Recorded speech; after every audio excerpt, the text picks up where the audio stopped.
I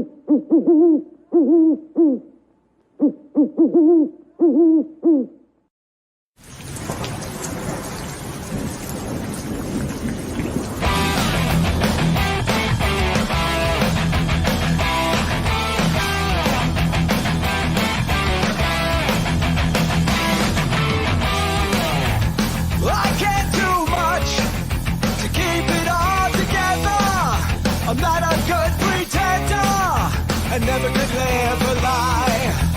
I said too much and let it get the best of me until it took the rest of me. I thought it was worth the fight, to fight for what's right, to right all the wrongs, to sing in our songs, to know we belong. No one understands, they don't have the desire. Got the legs in the fire, and I do it again. We give it all we can, all we have is desire. Got the legs in the fire, we burn ourselves, they never say, never say, never say, never again. I never say, never say, never say, never again.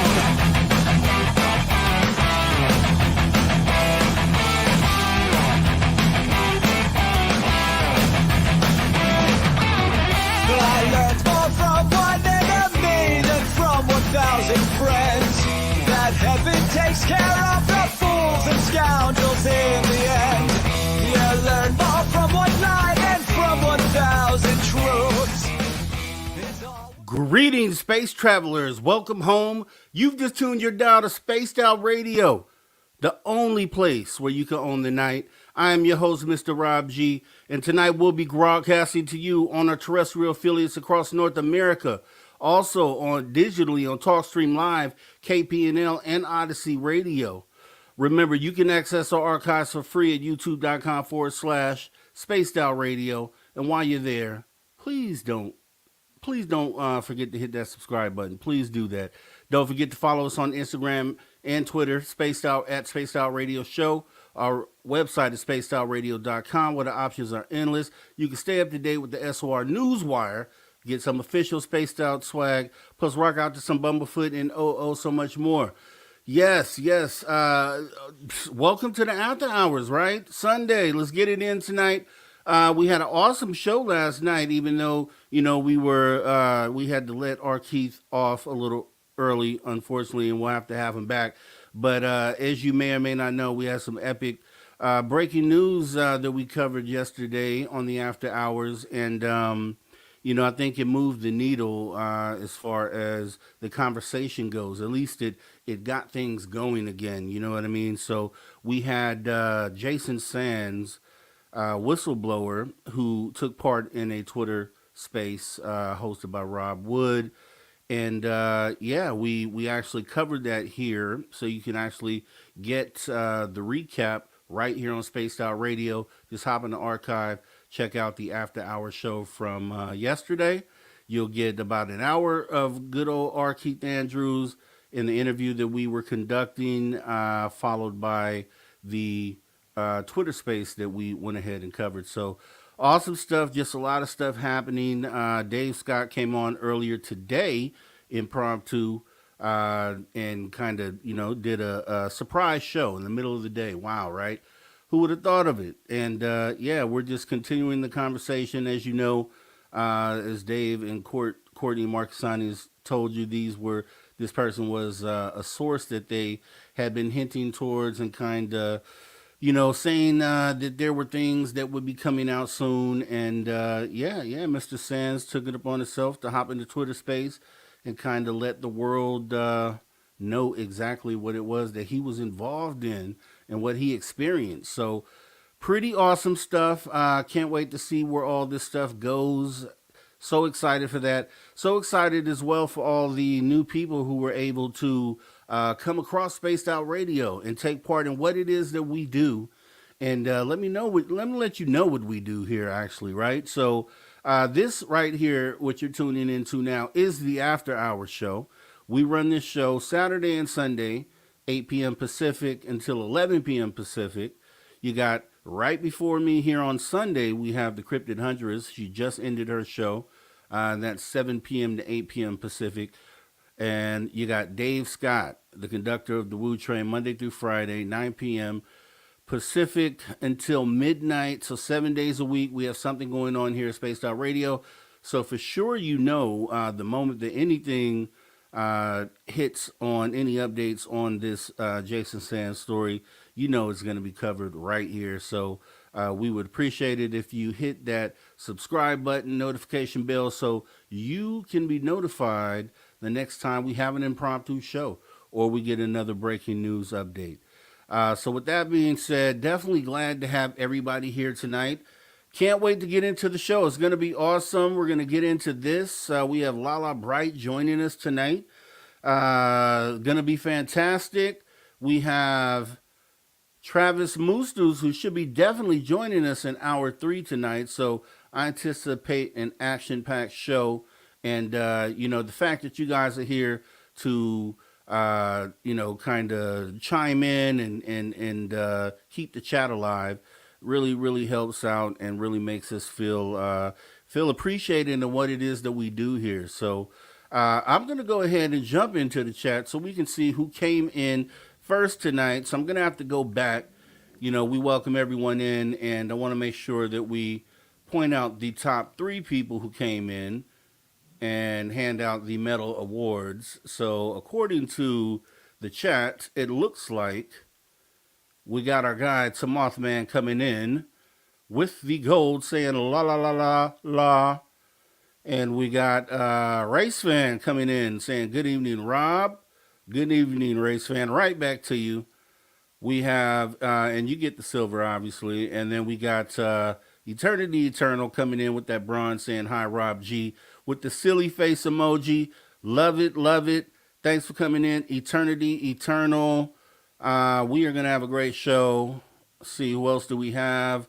We got Roger Murray in the building saying happy Passover. Thank you so much for coming on in, Roger Murray. Thanks for joining us tonight here at the After Hours. Who else do we have? We have Silent Listen saying it's been a wild 24 hours. Yeah, and it's just the beginning, right? If we really think about it, this all happened, this is less than 24 hours ago before we even tuned into the Twitter space. So, yeah, I mean, things are going to settle. The dust is going to settle around this. We haven't even gotten into the real media week, work week, which will start tomorrow. So it'll be really amazing to kind of see where the story goes from here. But wherever it goes, you know, we'll be covering it here at Spaced Out Radio. So thank you so much for coming on in, Silent Listen. Who else do we have here? It looks like we got Jessica S. Yes, Jessica S. is in the building saying, yay, Lala Bright is in the house tonight. That is correct, Jessica S. Thank you so much for coming on in. We appreciate showing up here at Spaced Out Radio After Hours.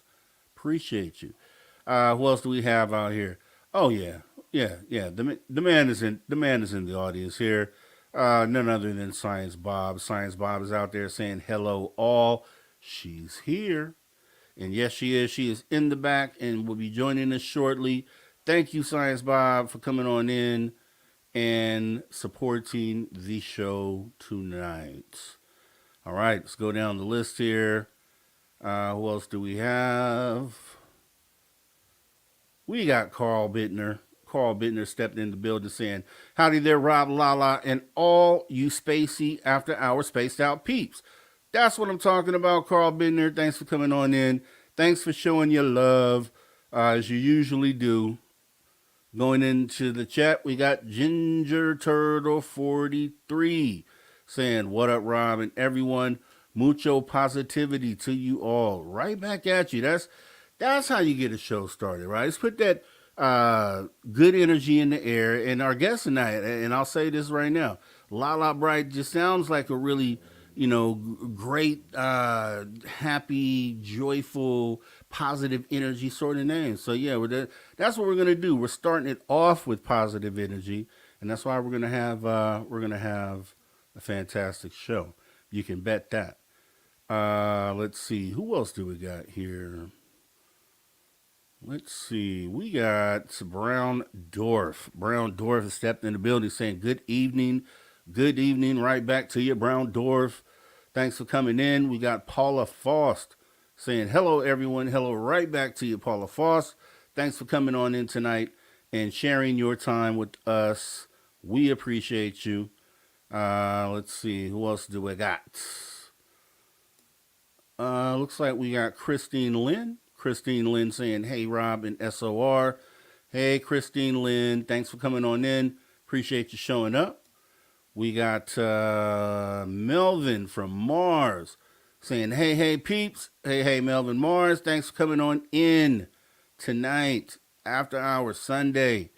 We're going to get you settled right, get you ready for your work week, because everyone here is going to have a fantastic week, spreading that positivity all around the world. That's how we do it. Who else do we got here?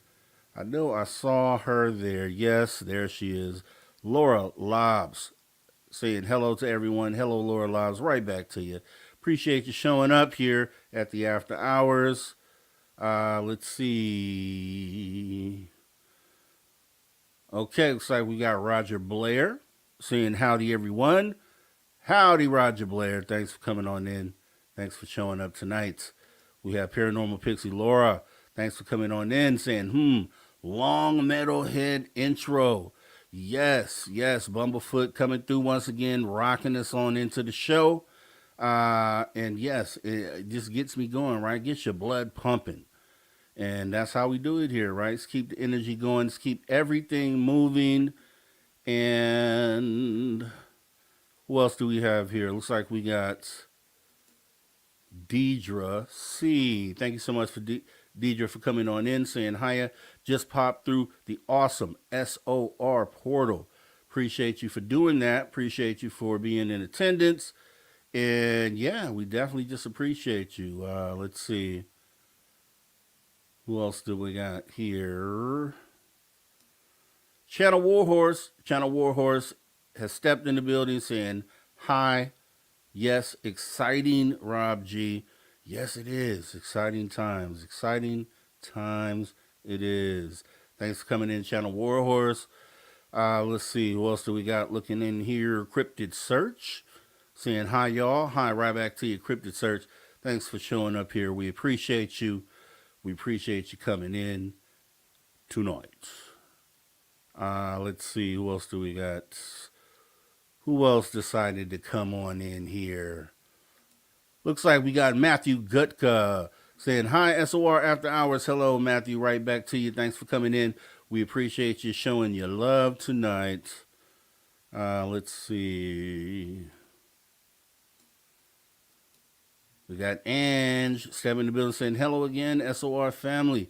Yeah, I mean, SOR, it's been lit all day today. We've been on air since this afternoon with Dave Scott. And, yeah, we're going to end the night out with a bang like we do.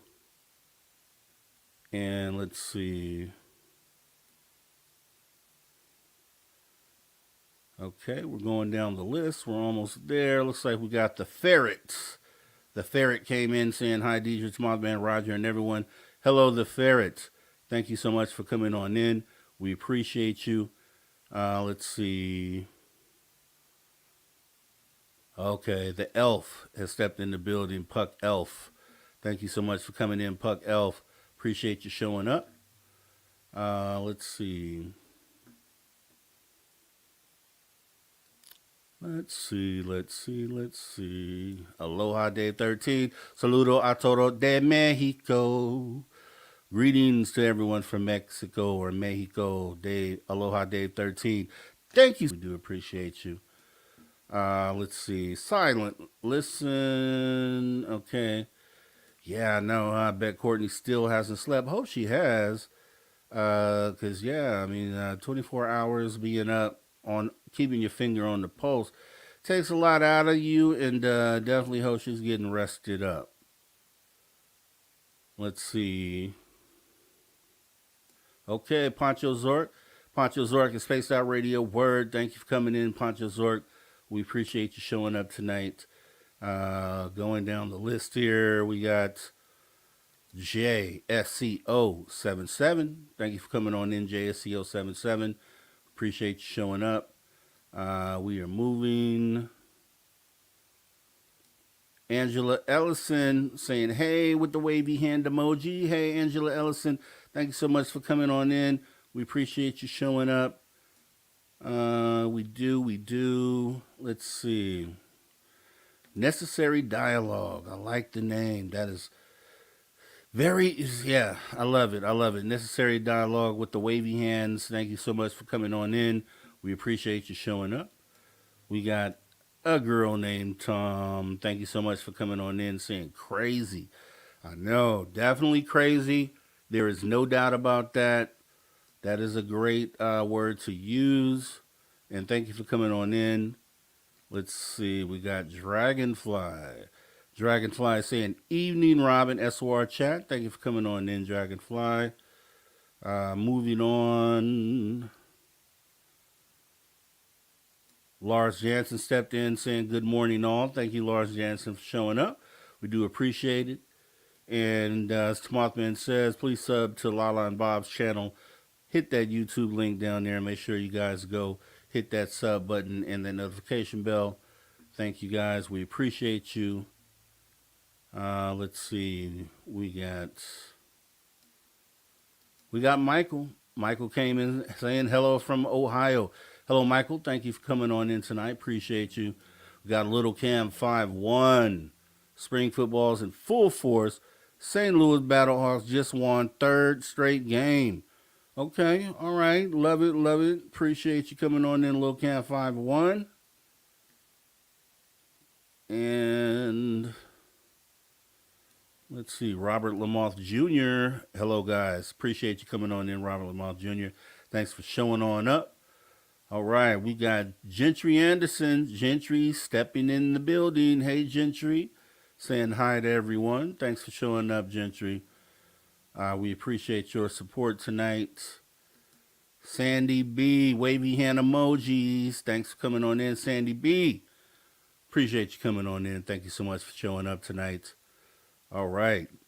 Paramarv saying, howdy, folks. Wouldn't it be crazy if there was some massive development in the UFO world over the weekend? Oh, well, that'll never happen. LOL. Thanks so much for coming on in, Paramarv, because we know this has been pretty massive this weekend. So definitely appreciate the tongue-in-cheek, Paramarv, as always. Thanks for coming on in and showing your support. Let's move on down the road. Okay, and I think we got everybody covered, do we?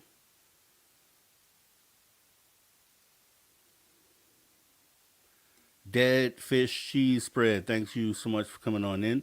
We do appreciate you coming on in tonight. Let's see. Yeah, looks like we're pretty much caught up. We got River Morris saying, cooey from us Yowie mob down under. Thank you so much for coming on in, River Morris. We do appreciate you showing up here at Spaced Out Radio After Hours. Thank you. Yeah, it looks like we are all caught up. So yes. Okay, we're going to go ahead and have a great time tonight, man. Feeling really good. I mean, like I said, what are we in? We're in almost the end of April here, so almost in the month 5 of the year.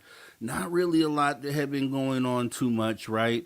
If you've been here at Spaced Out Radio, there's been whispers from Dave Scott and Courtney Marcassani about some things that potentially could be happening, things, they're talking to in the background, and really couldn't give too much information, but now we know it's all out here. So I'm hoping that this is the first step into a lot more movement this year. I hope this is really what sets it off. I can't wait to see how this whole thing fleshes out, right? I'm really hoping that, we can really get some traction, or at least this thing gets kicked into the next gear based on the things that Jason Sands is saying. You have to say. I mean, if it's what he's saying is true, then this has to be, one of the big dominoes, right? One of the dominoes that needs to fall in order to just say, "Hey, dude, come on out. Let's just talk about it, right? Let's talk about it." Okay, and it's funny, and I'll just say this because if some people look at it and they say, "Oh, this just came out of nowhere." I don't really see it that way. If you think about Tim Gallaudet, right, at the end of last year, just came out of nowhere last couple weeks of the year and basically went on record saying, yeah, the government is in contact with extraterrestrials. Came out and said that, right? And then kind of just faded out. A lot of people were like, huh, okay, that was kind of, random. We've heard of that, random, unexpected. And then boom, here he goes and says that. And then now we have Jason Sands coming out, pretty much illustrating an encounter that pretty much would back up what Tim Gallaudet said at the end of last year. So I'll leave that there because I'm sure this will be talked about a lot more tomorrow on the show with Dave and Courtney. So we'll leave that there. And what we're going to do is get into this blockbuster show tonight because we have Lala Bright here, and I can't wait to go ahead and bring her in, which we're going to do like right now. So, ladies and gentlemen, let me go ahead and bring in our guest for the night, Lala Bright. Hi, Lala. How are you? I'm good. Thanks for having me. Can't man, it's my pleasure, and I'm just can't wait to get into talking to you, Lala. So, I know that you're an experiencer, contactee, abductee, you have mediumship, in the remote viewing, the psychic aspect of this. So, what I'd like to do, if you wouldn't mind, is kind of get a background on you and see, when did you get into this? Like your earliest years, did you have a psychic ability that you noticed young on, or some? Just talk about some of your experiences and kind of what led you into the seat that you're in today. Well, first of all, my dad was psychic and an experiencer, and he did Reiki. So I kind of always had guidance throughout my life when I wanted to listen. I really didn't listen that much to him. But I know the the first time I remember, I was around 5, and our neighbor, Grandma Cheyenne, that we loved, passed away. And we couldn't go to the funeral, so we went to go find her grave. And in Baltimore, Maryland, where I'm from, this one particular grave has like 1,000 graves. It's huge. And my parents went off somewhere, and I just walked around, and I heard her in my ear say, "I'm over here," and I felt like I was literally led to her grave, and I put my hand on it. And I told my parents, and my mom wasn't into this at all, but my dad, he knew that he had to start talking to me about what we can do, what we are. It really did scare me most of my life up until a couple years ago. I didn't like hearing them or seeing them. So what I've learned is if you tell them you're uncomfortable, they'll show you in another way. They'll communicate in another way. And so now they show me pictures that I decode. So when I read someone, it's almost like looking through a photo album. That's unless it's an emergency, and then they have to speak or show up. But the UFOs and aliens, I always had. I mean, I was even littler than 5. I always had the same dream of me in my backyard at night looking up, and these UFOs, a whole bunch of them would just fly over me slowly. And I didn't know what they were. I didn't even think of it. And then a couple of years later, my dad was watching a UFO movie. And I said, "I know what they are. I dream of them all the time." And he didn't like talking about it, so he never said anything until I was much, much older. But it scared him. But so, I mean, I have an implant in my leg. I think they've always been around my whole life. Wow, that's awesome. So okay, let me take a step back. So with the psychic or with the mediumship part of this, right, and being able to talk to or hear the voices of those who have passed on, is from your perspective, is that you reaching out to them, or and not necessarily you per se, but is that the the medium reaching out to the other side, or is that the other side reaching out to the medium? It's a mixture. For messages to other people, it's always the spirit finds me, and so I'm really shy. So a lot of times they'll find me, and they'll make my phone go on a photo that I never clicked, and I'm like, okay, I have to look into this. And it'll be like the husband. I know a wife that passed away. She put her husband's Facebook page on my phone, and I looked into it. And I found out she passed out, and I did the usual, like, I don't want to sound like a weirdo, but I have a message. And she was very particular about her message. It was, well, they were into S&M, and so I said, she showed me chains and whips, and I don't know what that means, but he's like, oh my god, it is her. So it's just weird, weird things. Yeah. But most of the time, they reach out to me unless I really need help, or like my parents and boyfriend passed away, so I'll try to reach out to them. But usually, I just kind of let them come to me. And so, with you explaining that, right? So, in the event they're reaching out to you to have you relay a message to someone, and it's to you, it's random because you don't know this other person. So, the first time that happened had to be like, so you because you have to trust what it is that you are receiving in order to feel comfortable enough to deliver that message. Hmm. So is there like the first time that happened, like what's going through, like how do you contemplate, do I talk to this person or not? Like how do you contemplate that?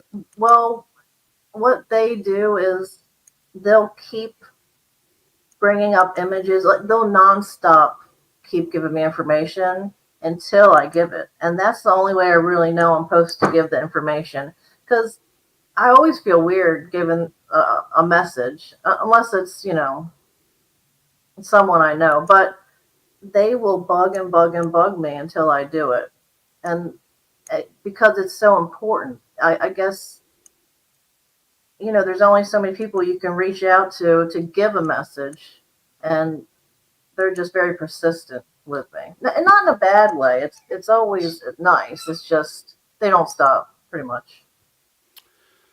And so is it, I would assume if it happens in that fashion, you they don't continuously use you for that connection. So for you, it seems like it's like a one off, and then Hmm. you leave that situation. So because the Yeah. thing I wanted to know is like, so what happens? What advice? So do you give the person that you give the message to? So once they realize that you are really giving them this message, Hmm. what is your advice to them from that point forward? Is it like, okay, you should go find someone that can help you keep that connection, or like what advice do you give after you deliver that information?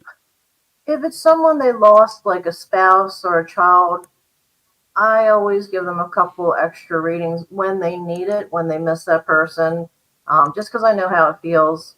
Um, and then eventually they do heal a little bit more, and they go off and do whatever. I don't really direct them anywhere. The one time I did keep a longer connection with someone that the spirits led me to, and I became friends with them.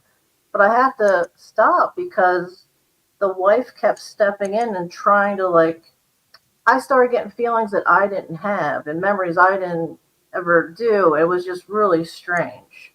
And it was kind of scary, really. I guess she was trying to step into me almost.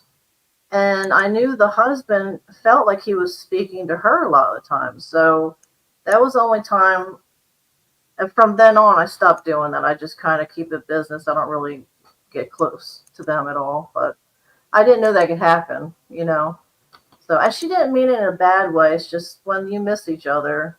A lot of times I think what they're doing is romantic, that they find somebody to speak to someone they love and miss. So I Yeah. think that's nice, but I don't need to be possessed. I'm good. Right, right, and I mean, because the thing that comes to mind when I hear that is like Ghost, the movie Ghost. Yeah. And it's essentially that same thing. So that's kind of powerful, though, to be the person that is the conduit for that interaction to happen. That has to be fulfilling, right? I guess at the end of the day.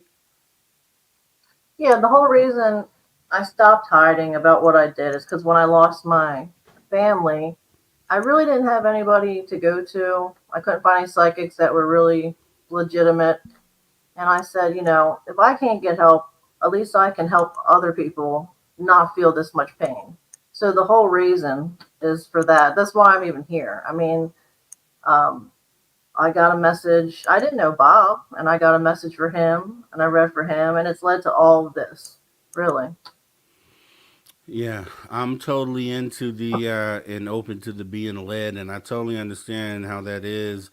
You kind of just let yourself go, and you're directed into these positions, and and these doors seem to magically open. And I totally understand what you mean there. Let me ask you this on the mediumship part. So, do you get into the actual ghost hunting, the paranormal part of that, where you go out and you try to make contact with spirits or entities, or I've done it before, and Bob wants to start doing it with me, and we want to find a group. Honestly, it's really cool to watch, but it scares the crap out of me. Because my luck, there'd be some horned demon jumping out at me just to mess with me. That's what my mind thinks every time. But yeah, I wouldn't mind going on some outings with people, but I don't think I'd want to do it all the time because it is easy to get an attachment. Very, very easy. There's so many people with attachments and they don't even know. And they don't know for many years because it starts like you don't feel good and then bad luck happens and it's just one after the other. And that's usually an attachment. So you got to be really, really careful. And. okay. So talking about that, let's get into that. So actually, I want to give shout out to Science Bob first of all. Shout out Science Bob in the building. Appreciate you. So when you say attachments, so are those like hitchhikers? Hear that term being used in Mhm. ufology? Is that like or the fear of taking some entity or spirit along with you, and it just kind of attaches itself to you? Is that what you mean? That can happen, yes. The one I'm talking about, it's almost like a parasite. It will suck your energy slowly. There's all types. I mean, I had an attachment. I didn't know. I probably had it for a couple of years and I had no idea. And my parents they bought a house and it was on a battleground, which we didn't know. And I saw this portal open up on a wall, really bright light, and the shadow man slid out. And from then on, things started happening. It hated any man I brought over, whether it was a friend or whatever, hated them. And I mean, it knocked my cat out cold. It would climb in bed with me, just weird crap. So it's not always that you go out and it attaches. It can just come to you and seek. And I think a lot of psychics, they draw things to them they don't mean to. So you have to be extra careful. But I mean, with aliens, I don't really see them as parasitic. I think aliens kind of just observe us, really.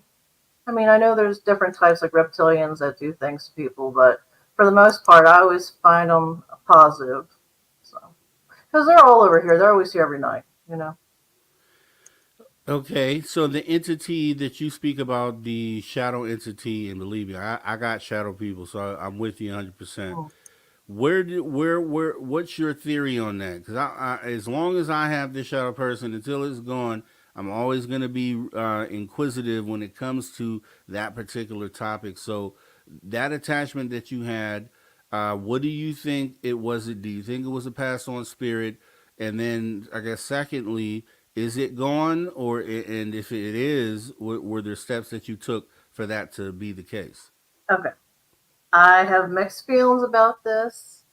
I always thought it was a ghost situation, but when it slid out of the room, out on the wall and back into the darker room, I literally just went back to bed. I don't know if I passed out or what, but usually I would have started freaking out, screaming, and ran upstairs. So that makes me think when I am involved with aliens, they numb me. I call it alien Xanax, right? And so I don't fear anything, I don't talk about it or anything. And with spirits, I pick up their emotions more, and so I do get more nervous about that. I I kind of think it's more on the alien side, but not exactly an alien. Maybe interdimensional being.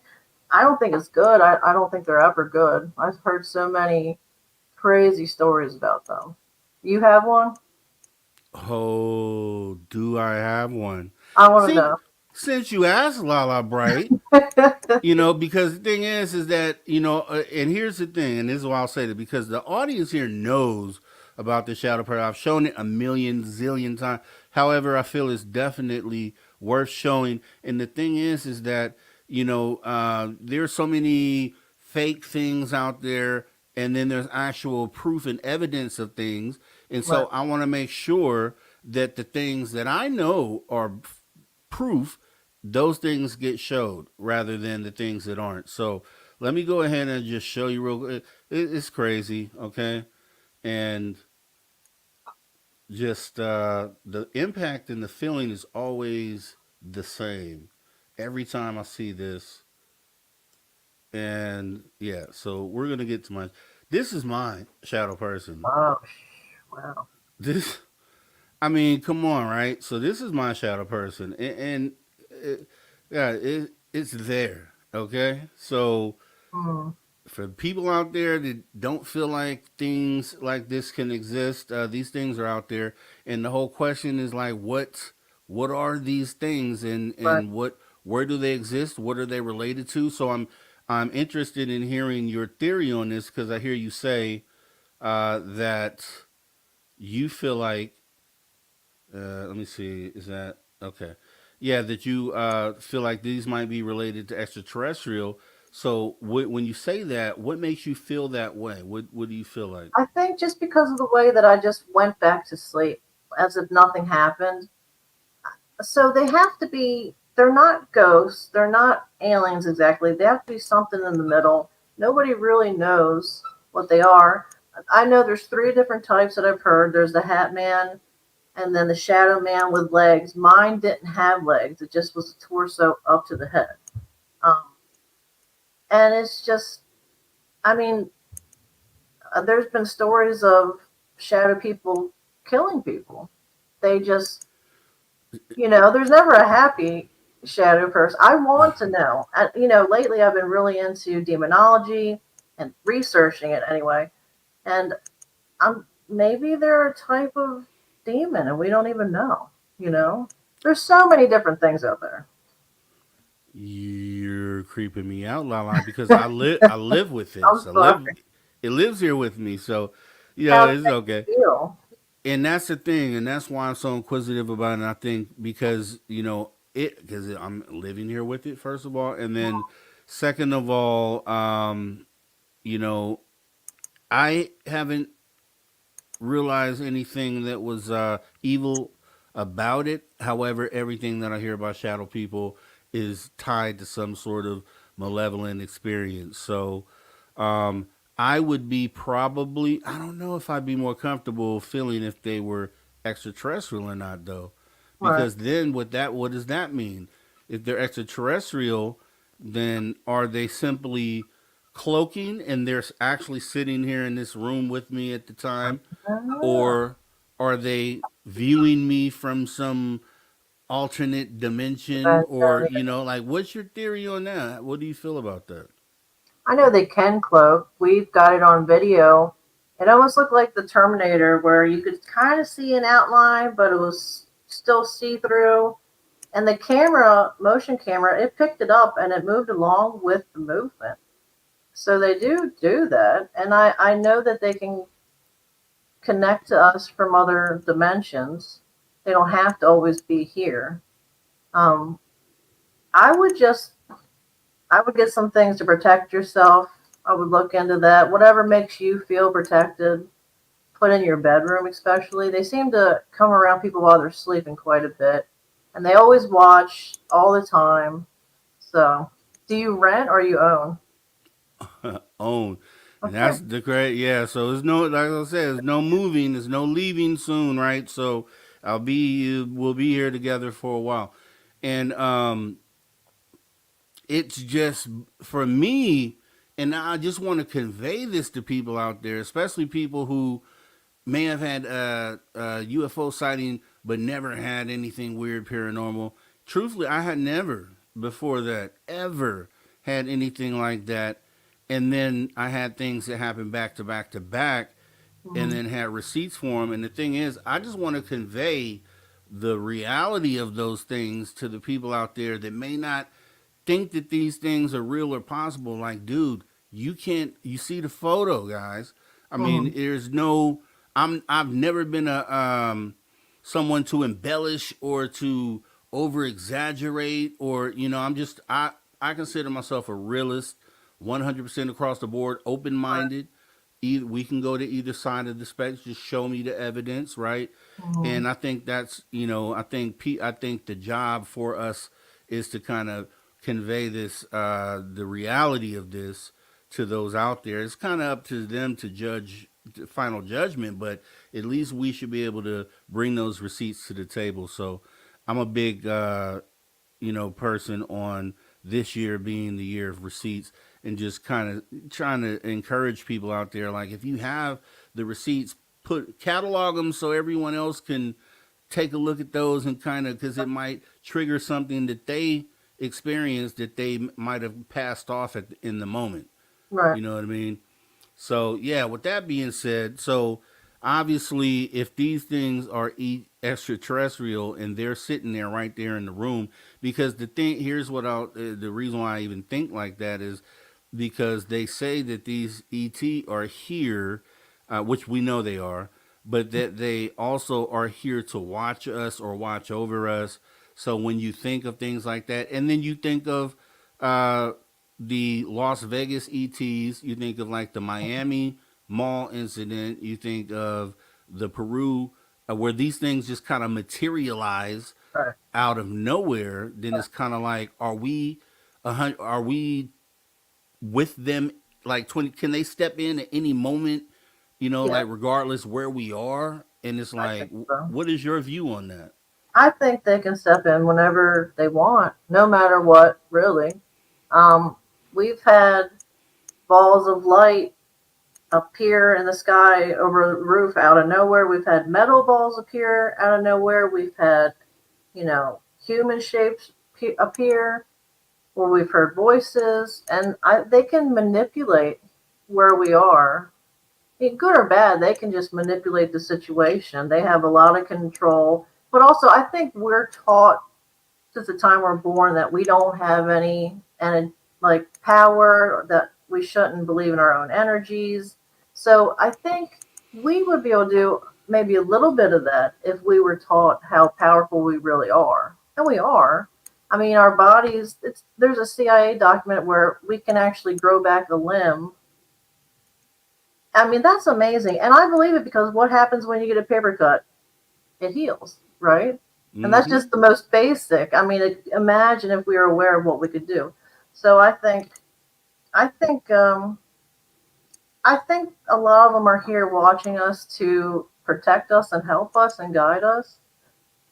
I know that we're kind of doing like a soft disclosure. I know they did say that if we help them, they'll help us.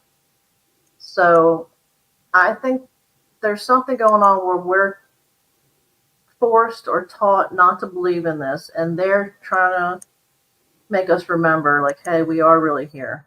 So, Okay, that's interesting. That's interesting. So if that would be the case, if they were here, if they were trying to make us remember what it was that we were and what our potential is, um, then is do you think they're doing that by going through the government? Because like we have Jason Sands who just came forward, we have Tim Gallaudet who they both say that the ETs are in contact with our government, like we're in direct contact. So does that theory apply to uh, them circumventing the government, kind of going around them, saying, "Hey, we need to get to the people," which is Mhm. why we have experiencer stories to start with, or do you think it's that, and they're going through the government, dealing directly with the governments?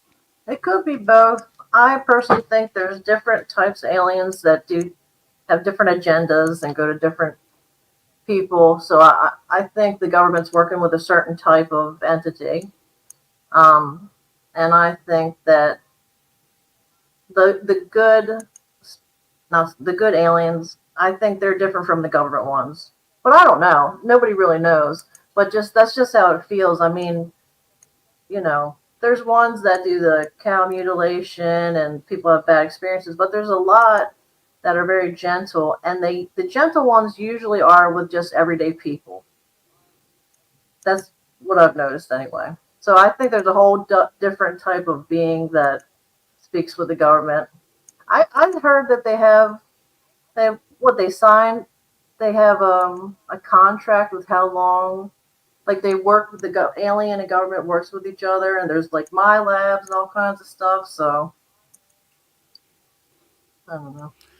Well, I mean, just like with with Jason Sands and all this stuff coming out, if this starts to kind of shore up that the stories like the whole Eisenhower story and the agreement, one of the theories that I've had, for the last year, has been that if they did meet with Eisenhower and they formed some sort of deal back then, what was the deal?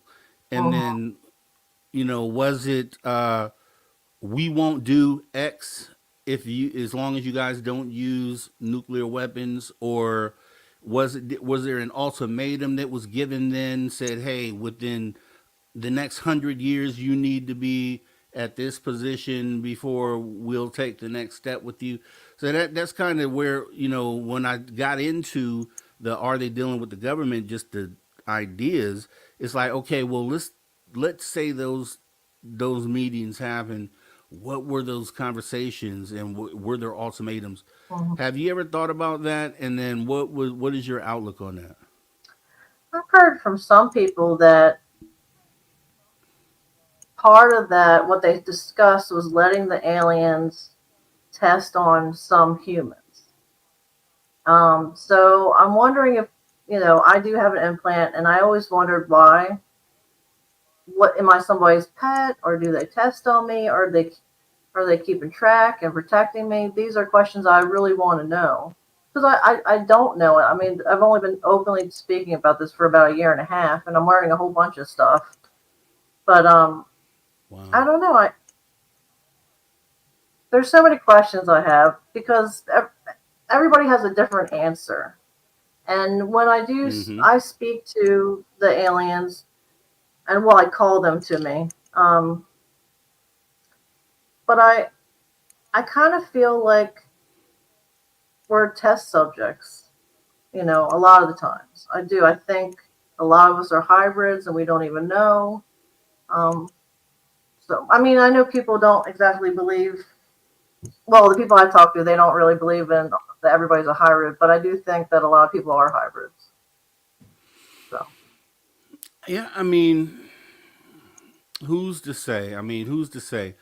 I mean, and that's why it's great to have a conversation from an open-minded place, because is that possible? Is it? Yeah, sure. Why not? Why isn't? We still don't understand what our origins are. The first human. Like I said, I talked to someone a few weeks ago. I don't believe that this is our home planet, Right. and there's just reasons why we just don't fit into the scheme of nature here, right? It's just nature works so seamless without our involvement that it almost points to like we're the outsider, when it comes to everything else that we see around us. Right. Yeah. So, I definitely feel that way. And the the tracking part of that, right? I think that's a thing too. I mean, because if you, it's no different, and it kind of leans to, uh, previous abductees who have repeat abductions, and Hmm. some people wonder, they're like, well, why? How would that be possible? How is it that you are the one that they choose to abduct every time? And it could be as simple as activating, the same way we tag a dolphin Hmm. and let it off in the ocean and watch its migratory path throughout the year, and then Yeah. we can go right to where it's at a year later because we've put a tracker on it. So why wouldn't it be the same way and it just, when you start using that sort of logic and just common sense, then those things don't seem so far off. You know Right. what I mean?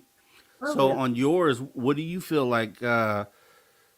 Obviously, with the tracking abilities that they would have if they put something in you, there's no escaping it. You couldn't go anywhere on the world. So, do you feel like any moment could be that next time that something happens, or how do you go day by day? If they'll come around, is Yeah, that what you yeah, mean? like day by day. Do you feel like tomorrow could be the next time that they attempt to abduct, or do you have those worries and concerns, or So I've noticed a trend. We have a camera outside, and when I'm about to wake up with, the typical bruise that they leave on me, like a triangle or some weird shape, the activity outside starts to ramp up a lot. And then after I wake up with the bruise, it goes almost completely away. I mean, there's some activity, but for a few months it'll be really quiet, and then all of a sudden it'll slowly start to ramp up again. So we'll get like a sighting outside, or something weird happens. So they'll light up the neighbor's roof like twice a night, every day of the week, and I know that's when it's going to happen, and it does. It really does. It's a little eerie. I mean, I don't feel pain. I don't remember anything, but it's just strange because I do want to know what's going on, who's doing it, why are they doing it? Is my kid okay? Is Bob okay? Is my dog okay? Like, these are things that I think about all the time, and it sounds silly. It's not. It's certainly not normal to think that, but I do. I question all the time, and some people ask me, why don't you have it taken out of you? But there are people that have done that, and it comes right back in their body in a different place and harder to remove. So, and other people, like, if I take it out, will I get sick? Will something happen to me? So these are all things that go through my mind. I don't mind. I mean, I found out by accident that I had it. I don't mind that I have it. I would like to know what the hell's going on. You know, I don't. I think I know my dad had activity. I've heard that it goes in your family. So if you've had it, your mom or dad's had it, and their parents had it. So they kind of stick within the family for some reason. I know we're all O negative, and I think sometimes bloodlines have something to do with it. do you feel that the as far as the abductions go, that the and I know you kind of hinted towards this, but do you feel like that the governments are just fully aware that this is happening and they just can't stop it, or is it more so that these things are happening and they've made a deal? So, you know, which one of those two things is more likely to you? Um, I don't think they have that much control over what the aliens do. Um, so I think in return they made a deal because of that. They want to have some sort of control over the situation, or feel like they do. So I think that they did do that. I think that they're in on. I know that there are people that get abducted, but it's actually government that's abducting these people, making them think it's an alien, which doesn't make any damn sense at all. But it happens. So they're obviously working together, and um, Maybe they're trying to make us superhuman. I don't know. It's just strange. But I think because they fear of not having control that they made a deal. Hmm. And that's the part that bugs me, right? Because I did a show called "The Perception, Alien Perception of Humanity," and it kind of went over some scenarios where, you know, if the government was in a meeting with these ETs at some point, like what were some of the things that they agreed to Mhm. without considering the rest of humanity, right? So Right. these, if they're going to make a commitment or ultimatums are going to be presented, it's going to be something like get rid of the nuclear weapons. And, what if my thought was like, okay, what if the aliens came and said in that meeting, you guys need to get rid of these things within 50 years or we're coming in and whatever the case is going to be, but the government keeps kicking down the road so they won't get rid of the nukes. So does that change the aliens? So they're initially coming in wanting to help us do better or to help us ascend by saying, hey, get rid of the nukes. But then if the government never does that change the way that those aliens are looking at humanity as a whole? Or do those aliens understand that that these are a people that are literally being controlled by this smaller group, and they kind of give us the benefit of the doubt? Those are just some of the ideas that I kick around when we talk about things like that. But I don't know how you feel about that. But I if would think that they're aware. I think that's why some of them do come to us because they know that we don't all think alike. We don't. They know that the government controls us. So I think they know because they could have blown us up by now. Honestly, if they wanted to, they could have. We've seen what they can do. I know that our government has a lot of. They built a lot of things that are really amazing and mimic some of their craft, but I think they're trying to help us. Some of them, part of whatever the alien they are, I think they are trying to work around the government and come to us. Um, yeah, I don't think they think all of us are bad because they're yeah, smarter than us too. They gotta know. and see, another part of that was a thing that I would question too, especially now more so that Jason Sands is out here now.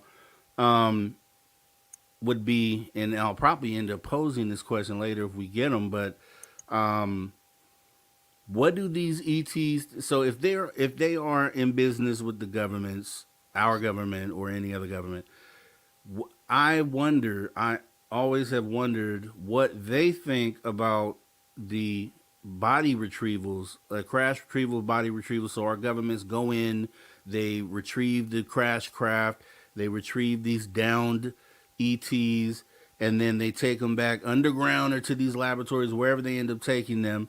And I always wondered, is there a point where they hand those bodies back over to the ETs? Do they ever get them back? Because I would assume that if they didn't, and if they're like in the movies, they're putting them in these glass tubes with full of liquid. Is that something that the ETs would be okay with? If they had any sort of moral compass, I would feel like no. I would Right? feel like that would be a problem, and they would Yeah, want their guys back. I But agree. yeah, what do you think about that? I agree with that. I do. I mean, maybe they don't care like we do. Maybe it's just a vessel to them. Maybe they just don't I've heard care. that. I've heard that So perspective too. yeah, I mean, a lot of people think that what they like about us is that we are a soul, a spirit that uses bodies and hops around from body to body, and that's what we do. And maybe they find that interesting because they just can't do that. Mm. So, Mm. Interesting, Lala Bright. Very interesting. So here's what we're gonna do.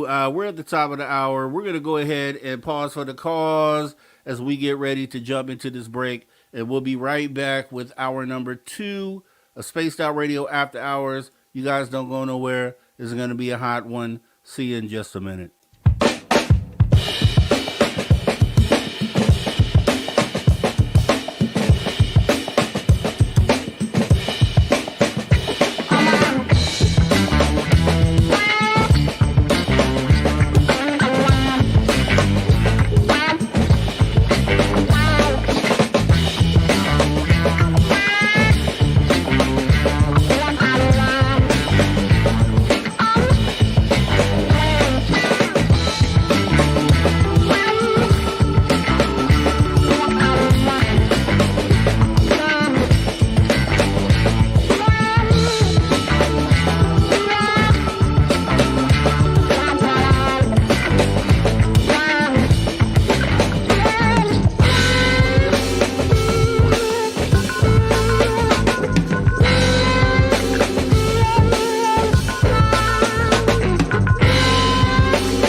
that guitar, y'all. You know that means that we are back. We are back with hour number 2 of Spaced Out Radio After Hours with me, your host, Mr. Rob G, as we are joined by our guest tonight, fantastic guest, Lala Bright. And we've been getting into a bunch of stuff. We're going to go ahead and shift gears a little bit. So you are a psychic, and I wanted to know, is a psychic, and maybe what the differences are in your definition between a psychic and then a remote viewer, right? So, can a psychic automatically remote view, or is a remote viewer automatically psychic, or how do those two intertwine in your eyes? I don't know if this is the right answer, but I personally believe that it kind of bleeds into each other, really.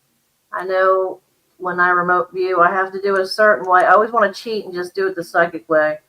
But because when you're psychic, you go back in time or in the future, you go to places, events.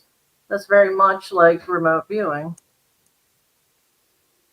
Okay, and so as far as when you put your psychic hat on, what type of things are you? So when it comes to the people that you interact with, what type of requests are you fielding when it comes to being a psychic?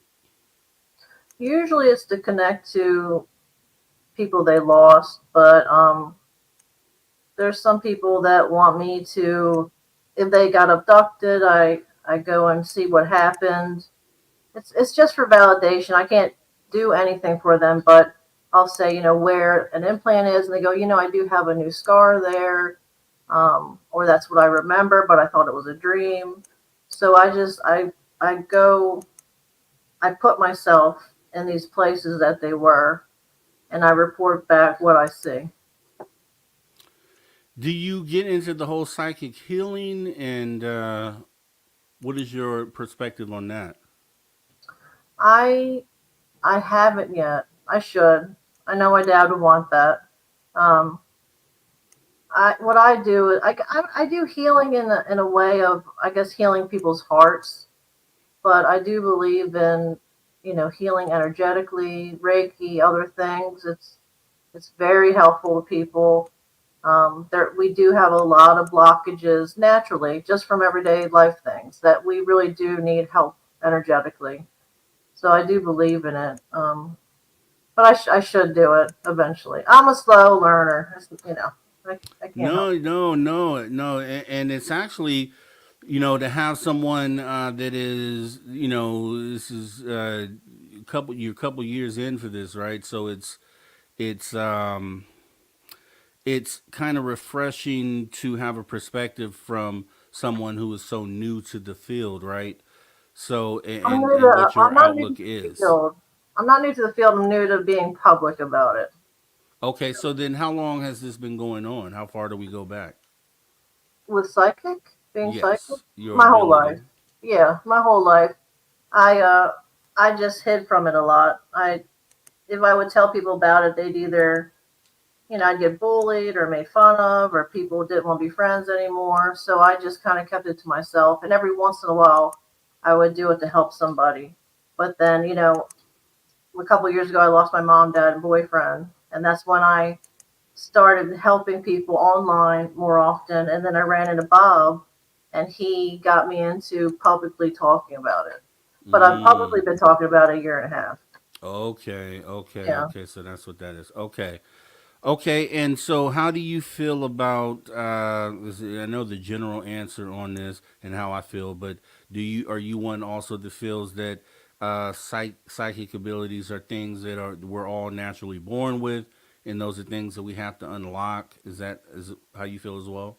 I do. Yeah, I think, like I said before, we're taught that this is wrong or weird or fake. And so, little kids, they naturally see ghosts right away and don't think anything of it, 'cause they're not taught yet that it's wrong. But as we get older, we kind of push it away. Um, but I do think every one of us can do that. And I know that some people have more of a psychic ability than others. But I know if you do push it away too long, you can become very depressed. There's a lot of issues that'll happen because you're blocking your calling. And it'll just come out as anxiety or depression. So it's better just to let it happen. I sit back sometimes and I just think about how we would interact with each other, like at the point where everyone has realized this ability that's locked inside of them, and this now is unlocked, and now everyone has the knowledge on how to access this. I just want it just makes me think about what how we would interact with each other in at that point. Like, is it, do we stop talking at that point? Is it all using like telepathy and things of that nature? Like where are we going with this? Where what do we evolve into? And then that kind of leans into the what some people say about uh, what we're seeing in these ETs being us down the line in the future, not needing to talk, and maybe is that the beginning of that trajectory? I don't know what your outlook on that is, but it's some of the things that they throw around out there. What do you think about that? Yeah, I think if we let ourselves use our own powers, that we wouldn't need words anymore. We would speak like the aliens and spirits do. Um, I mean, we hear it as words, but they communicate with telepathy. I think I don't know if that's us in the future. I've heard that before. I'm not sure, but I do know that if we had our full potential, we wouldn't need to use words anymore. There'd be no point, really. That's kind of scary too, because I'm a musician and I do things vocally, and it would be weird. Like, what happens to the thing? Music is like the biggest part of most of our lives, like the international, unspoken language. And it's like, what would happen to that at that point? Those are just things that I think about. But the whole aliens not being us from the future, I'm with you on that. I don't know if I buy into that as much because it just like, let's make sense of that then. Okay, what about the butterfly effect, right? If they're us from the future, if they're coming back, why would they? Because the smallest thing that they would do here, right? If in theory would cause a butterfly effect, and then things would change for them in the future, and Hmm. uncontrollably. So that theory just doesn't make sense to me. Yeah, I think they're a whole different type of being, honestly. I think we were created by perhaps them. I don't know, but I don't. I think I think we have parts of us are from them. Maybe genetically, they altered something, but I think we're just like a creation, pretty much. I do. Yeah, I mean, like I say, if you look here, just an example on Earth, right? Because I think a more plausible thing would be that maybe, like you stated, there's a relation there, Mhm. and maybe it's a relation because we are all living things within this universe. Right. So, on some level, we are all related, not necessarily meaning these things created us or us from the future. Right. So, and obviously that that's a can of worms because you could go so many different ways with that.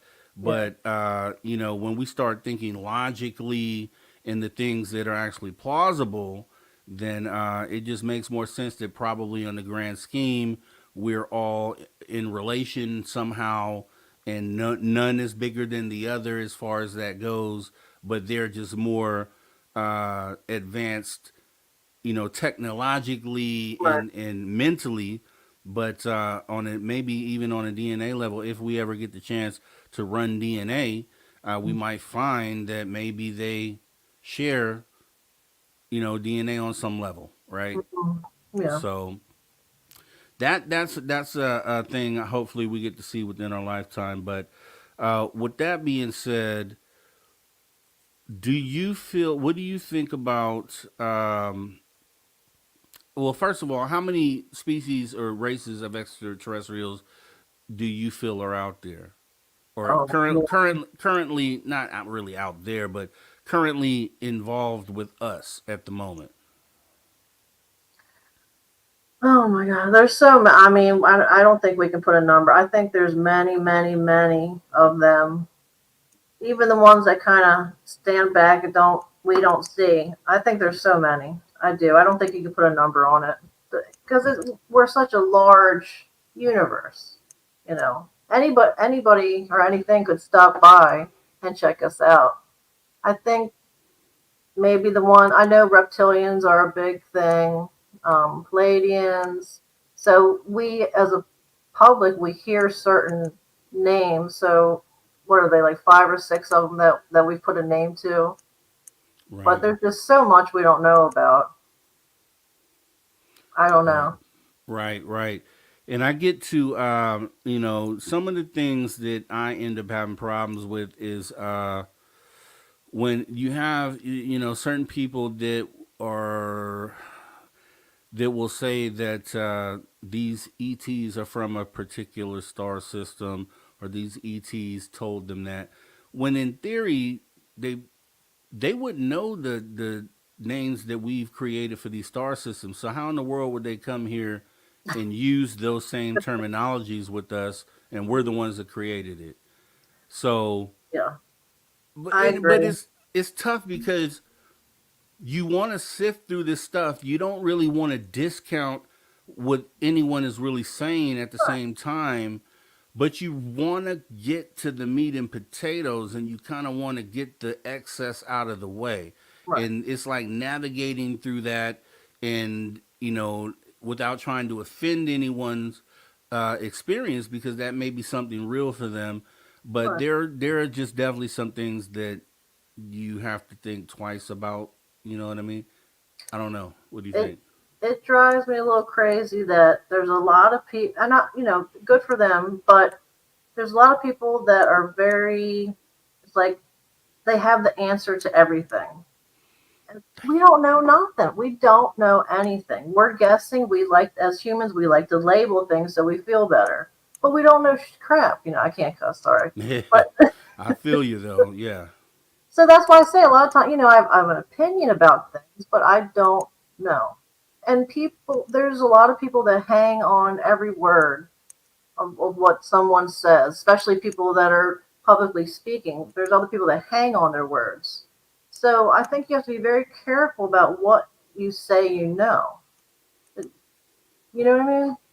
Oh, I do, and thank you so much for saying that, because I want to say behind that, ufology, to everyone out there, brothers and sisters in ufology, let's please stop taking the stance that we know everything. Please, if you have that stance, I think you should probably that's probably a self reflection opportunity, where maybe you could recalibrate your thought process, and kind of just get yourself back in that middle open minded ground, because that's where I like to keep myself at. I have conversations obviously with a lot of people who have different experiences, and Right, some claim to have to know all this information.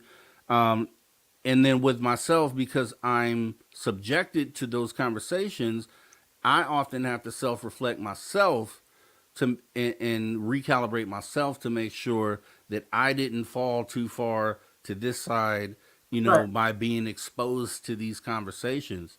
yeah, So it's just, please, yeah. I mean, if anyone out there, and it's just a simple request, just hey, if you feel like you know all the answers, maybe self reflect for a moment, kind of retool that, and realize that there's no way that any of us could even know a fraction of what it is that we'll find out on the other side of right. disclosure. So I'm glad you said it, because this should be said. So appreciate that. So with that being said, let's go ahead and move into remote viewing, right? So Project Stargate was a thing we know, and one of the theories as well that I have is that the government has known that we have these locked up abilities, which is why they have done things like Project Stargate, which on the surface seems so bananas that they would be doing this. but I think they have a heads up on what our capabilities are, and they tested those things, but they don't want us to know what those things are, Mm, because then if we become unlocked and enlightened, then they no longer have that control over us. right. Right? So what do you think about that? I agree 100%. I think they want to keep us dumb and, in survival mode so that we rely on them. It's a really bad cycle if you think about it. Now, there are some people that kind of stand out a little bit, and I think the government went after those people and used them quite a bit to get access, I guess, in a greedy way. They wanted answers to certain things and they used a regular everyday person that had a little more ability than others. And I kind of feel bad for those people, honestly. I do. Yeah, yeah. I mean, and it's just blatant, right? Because well, and we're becoming to see more and more how blatantly wrong that their position is, because then it becomes obvious what it is that they're doing. So I know when I first heard of Project Stargate, and just the ability to remote view something that it isn't even here, Right. something that's so far away that it doesn't make sense that you should be able to do that. But then once you understand that, hey, there's literally a whole portion of the brain that we don't even use, in the life that we currently live. And then Right. once you kind of wrap your mind around that, it's kind of like, well, maybe we do have the ability to do that. So your experience with remote viewing, like Mhm. what goes into something like that? How is someone able to connect to something across the world? Well, originally, I didn't even know I was remote viewing. I just thought I was a different type of psychic. I had no idea. Um, and then Bob and we took lessons from Simeon, he's wonderful. He's so laid back. He could be a kindergarten teacher. I mean, he's this nicest person. Yeah, And yeah. there's a way of doing it. I just kind of closed my eyes and all this images came to me, but he taught me to write down everything. Even if you feel like it's wrong, that's our brain trying to control the situation of something we don't understand, which Mm. helped me a lot because I do disregard quite a bit of what I feel or sense. And I've learned that everything means something. And in remote viewing, like if the government or an organization wants to remote view, they'll get a group of people, and each one of them has their own information that they wrote down or they drew. And when you put it together, it makes sense, but separately it doesn't. And so it was a good learning. It was good learning that because I think we all are very hard on ourselves. And so if anybody, I think anybody can learn how to do this. It was really fun. It's almost like letting your imagination go. That's what it feels like. I am now in a position where I want to try some of these things. I've the CE5, which I think is kind of tied into that whole consciousness, psychics, that whole ability. I think CE5 is kind of that same thing. I Mhm. want to try that. I want to try remote viewing. It's always amazed me that, and maybe you can explain, like when someone says, um, they give them a target. Mhm. What does that really mean? Like, how does that process take place? Because You I get hear people say it all the time. you get coordinates, so you write down numbers, and that's all you know is the numbers, and you try to imagine where that is. And that's like the best way I can say it, I guess. But that's how it always is. They give me numbers, and then I try to go to where that is and explain what I'm seeing. So it could be on another planet, or it could be in the side of a volcano. It could be a group of people. You want to know what are they wearing, what are they eating, what's it look like around them, how does it feel, is it hot, is it cold, what are the colors. You want to write down all of this because eventually it'll make sense to somebody. It just doesn't make sense to you. Um, I think you should try it. I think you'd be surprised that you'd be really good at it, honestly. It's scary too because every time you peel one layer of the onion back, it's just more, and it's like, whoa, okay, what am I into? Well, And yeah, go ahead. the thing is, you do have to be careful that when you remote view, you're kind of going into a realm where others can intercept or get to you or block you. There are trained people with, I guess I'll say, very wealthy people. They hire remote viewers to block other remote viewers. So that's Mm, a whole nother thing you got to worry about when you really get into it. It's easy to bump into other people doing this. So you have to be very careful and protect yourself. Even if you don't really believe in the whole white light, just imagine a light around you protecting you. You should always protect yourself beforehand. So there's lots of things out there that can um, bother you, I should say. That'd be a now nice with way of putting it. now with remote viewing, so is it something where in your if you were to describe it, are you just physically and consciously where you are, and then you are projecting these things, or do you feel like your consciousness is almost like astral traveling to Mhm. these locations, like in a dream almost? That yes, I do think it's like astral. Well, if you want to do it the psychic way, it comes to you in your thoughts. But if you can travel astral, and that's where other things are. That's where you have to be careful. And I don't even. I mean, it could be a living person there that's trained to intercept, or other beings that are just waiting to attach. It's a Mm. very Wild West situation. And I know that sounds weird and dumb, but it it really happens. There's just things out there that like preying on people that aren't well aware of what they're doing. And I think in our dreams even that happens quite a bit. There's this one thing I've been seeing all over the internet, all over the world, that if you're in a dream and you realize you're dreaming and you ask for the time or the date, everybody in your dream stops and gets upset, and they either kill you out of your dream or make you run off. But like every person that's had this situation says the same thing, and it's all over the world. So I don't know. That's a conspiracy, but I think it's interesting. There's things in our dreams that are pretending to be something to us, and when we're aware, they get upset.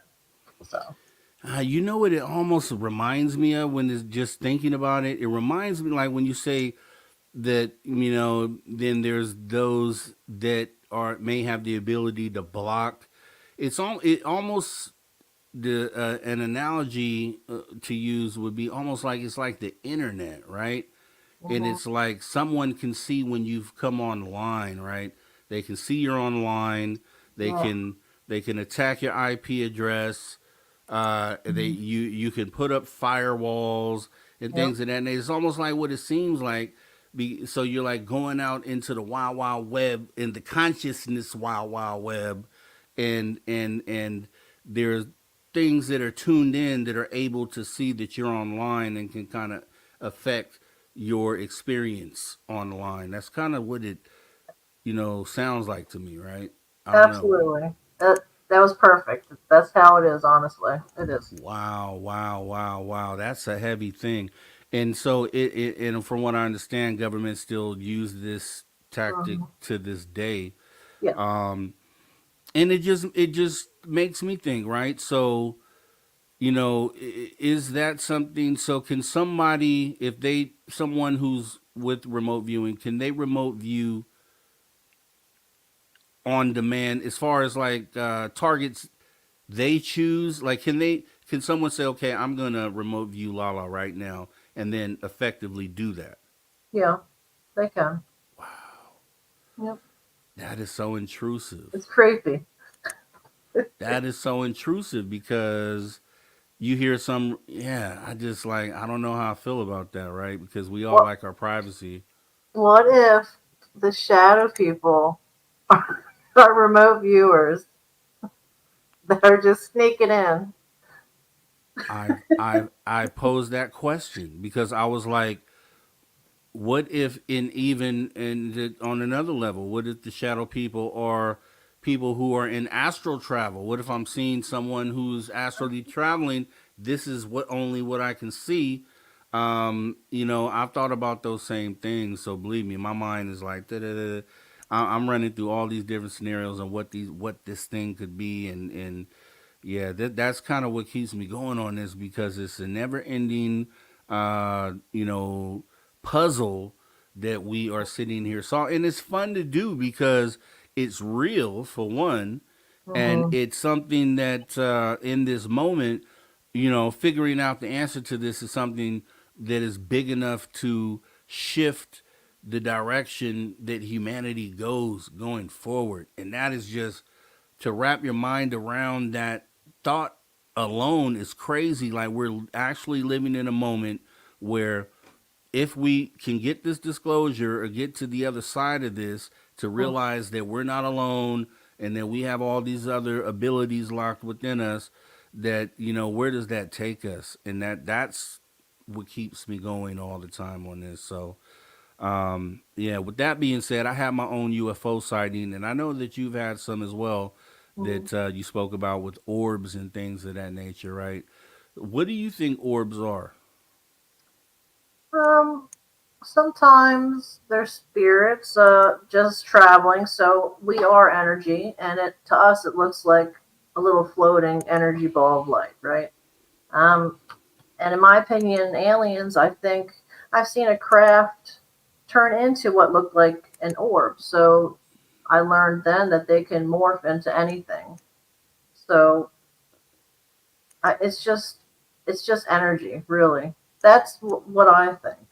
It's just they go through portals.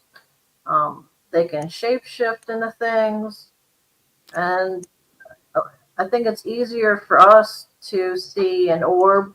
It's less scary to see an orb than it is as a massive craft. So I think they like to show up as something a little more less Mm. threatening. I mean, I've seen a craft up close to where I saw the detail of the bottom underneath of it. It was Wow. amazing. Um, it was at night, and I was driving my friend home, and a helicopter flew up, shined its spotlight in the cloud, and I saw the craft in there. It was very low and it was huge, but I only saw the bottom of it, and it looked like a bunch of black metal pipes intertwined with each other. But the pipes were as wide as the body of the helicopter. And I Wow. drove under this thing. It didn't have any lights, but the spotlight was making it shine. And when I drove under it, there wasn't sky anymore. It was just the bottom of the craft. That's how close this thing was. And I don't remember driving home. My friend doesn't remember at all anything, but I remember the detail of what it looked like. It's interesting. Every time I've seen something like that, I don't remember the rest of the night. And my dad and we shared an experience where I was at their house in Florida, and right over their roof, I mean, they were so close they could have touched the roof. There were these like 3 or 4 foot round orange orbs, 5 of them, and they went into a shape of a V. I was helping him take out the trash, and I said, "Dad, do you see that?" And he looked right up at them, and he robotically said no, and he turned around and walked into the house, which was unlike him because we were best friends, and and plus he was into this stuff, so he would have been excited. Mm-hmm. And I looked back when he went in the house. I looked back up at them, and one by one they went away. And I don't remember doing the trash. I don't remember going inside. I don't remember going to bed. I just remember the next day I woke up, and we never spoke about it. And that's what I mean when I say alien Xanax. It's just I'm numb. I don't want to share. Like most of my life, I never shared this before. But when I got with Bob, he kind of helped me express everything that's happened because I never researched it. I never talked about it. Nothing. It's strange, really. But I've learned that a lot of people have this happen to them. Yeah, and we've always there's we know that there is a percentage of people, probably a large percentage, well, for sure a large percentage of people who just haven't come out and told their story, haven't added their sighting to the database so that we understand. Because when we look at ufology, and you have outsiders that look at ufology, they look at it as this small little subset group of people Right. with these stories. When I think probably when you look at it in the wide scope, you're going to find out that it's small because there's a lot of people that haven't come out and said anything. Right. Now imagine when if you could snap your finger and everyone who hadn't told this story has come out and told it, then I think maybe we're 50-50. Yeah. Then I think, or even maybe 60-40, you know what I mean? So, and then when it gets into that space, then I think the on the grand scale, then this becomes something that's undeniable at that point, right? Right. And it's one of the steps, and one of the one of the steps that we have to take to get there. So, and like I said, that's why telling these stories are so important. Now, going back to the orbs, though, so the orbs being energy balls. So, do you and you feel like the craft sometimes show themselves as these orbs? Um, and that's a awesome theory, because I had a sighting where these things were in the daytime. They were physical things, and I thought, okay, they're whenever you see a bunch of them, they're in these V formations, like you stated a moment ago. And my theory was, okay, maybe in the daytime they're not orbs, they're physical things, and then maybe at night is when they illuminate. But your theory right there sounds pretty awesome, where it's like, okay, instead of showing this huge craft, let me manifest myself as something like an orb. And that kind of makes sense too. Now, orbs, as people who hunt for Sasquatch, and or hunt, I'd say search for Sasquatch, um, often mention seeing orbs and things like that. Hmm. What do you think that connection is? I've heard that too. A lot of people, if they saw a Bigfoot right above them, where orbs flying around, I think they're a type of alien being, because I've never experienced one, but I know a lot of people say when they see footsteps, there's the right footsteps, but the left one's missing, or something like that. Like they're in between realms almost. And so maybe there's an alien that's really hairy. I mean, I don't know, but they're connected in some way. And I've heard that they can read minds. They have telepathy. They're very intelligent. Um, they're they're not always this big scary beast. So I think it's a type of, I don't know, it's some type of being that goes between the realms. I think it's Yeah. interesting. I don't want to see one because I'll freak out, but I think it's cool. Yeah, I mean, and see, the thing is, and I wouldn't even probably put those two together and try to connect those like you just did. But there are a lot of people who see Bigfoot who state that they see these orbs as well. So then it's like, okay, well, what are the two? What is the correlation between the two? Mhm. And I always, when we talk about that, I always point back to like Star Wars, because you had Chewbacca, which obviously was Mhm. a Bigfoot, Yeah. and it's he's aboard the ship with the other Right. beings, right? So it's like, okay, is this Gene?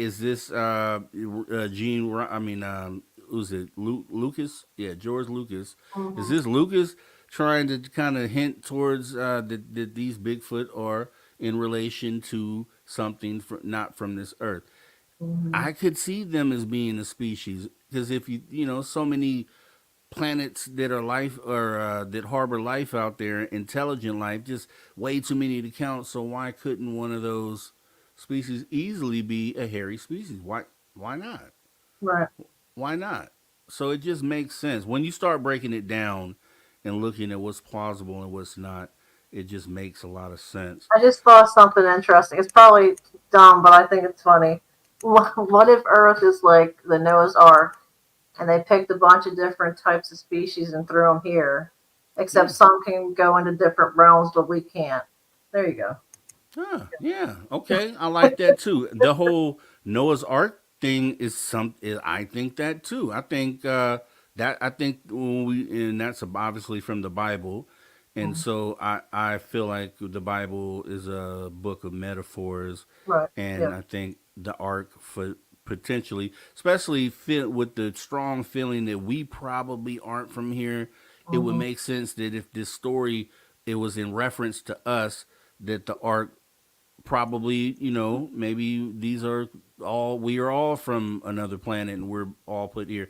And that's kind of where the farm idea comes to play as well, because you look around and the only reason why we don't freak out and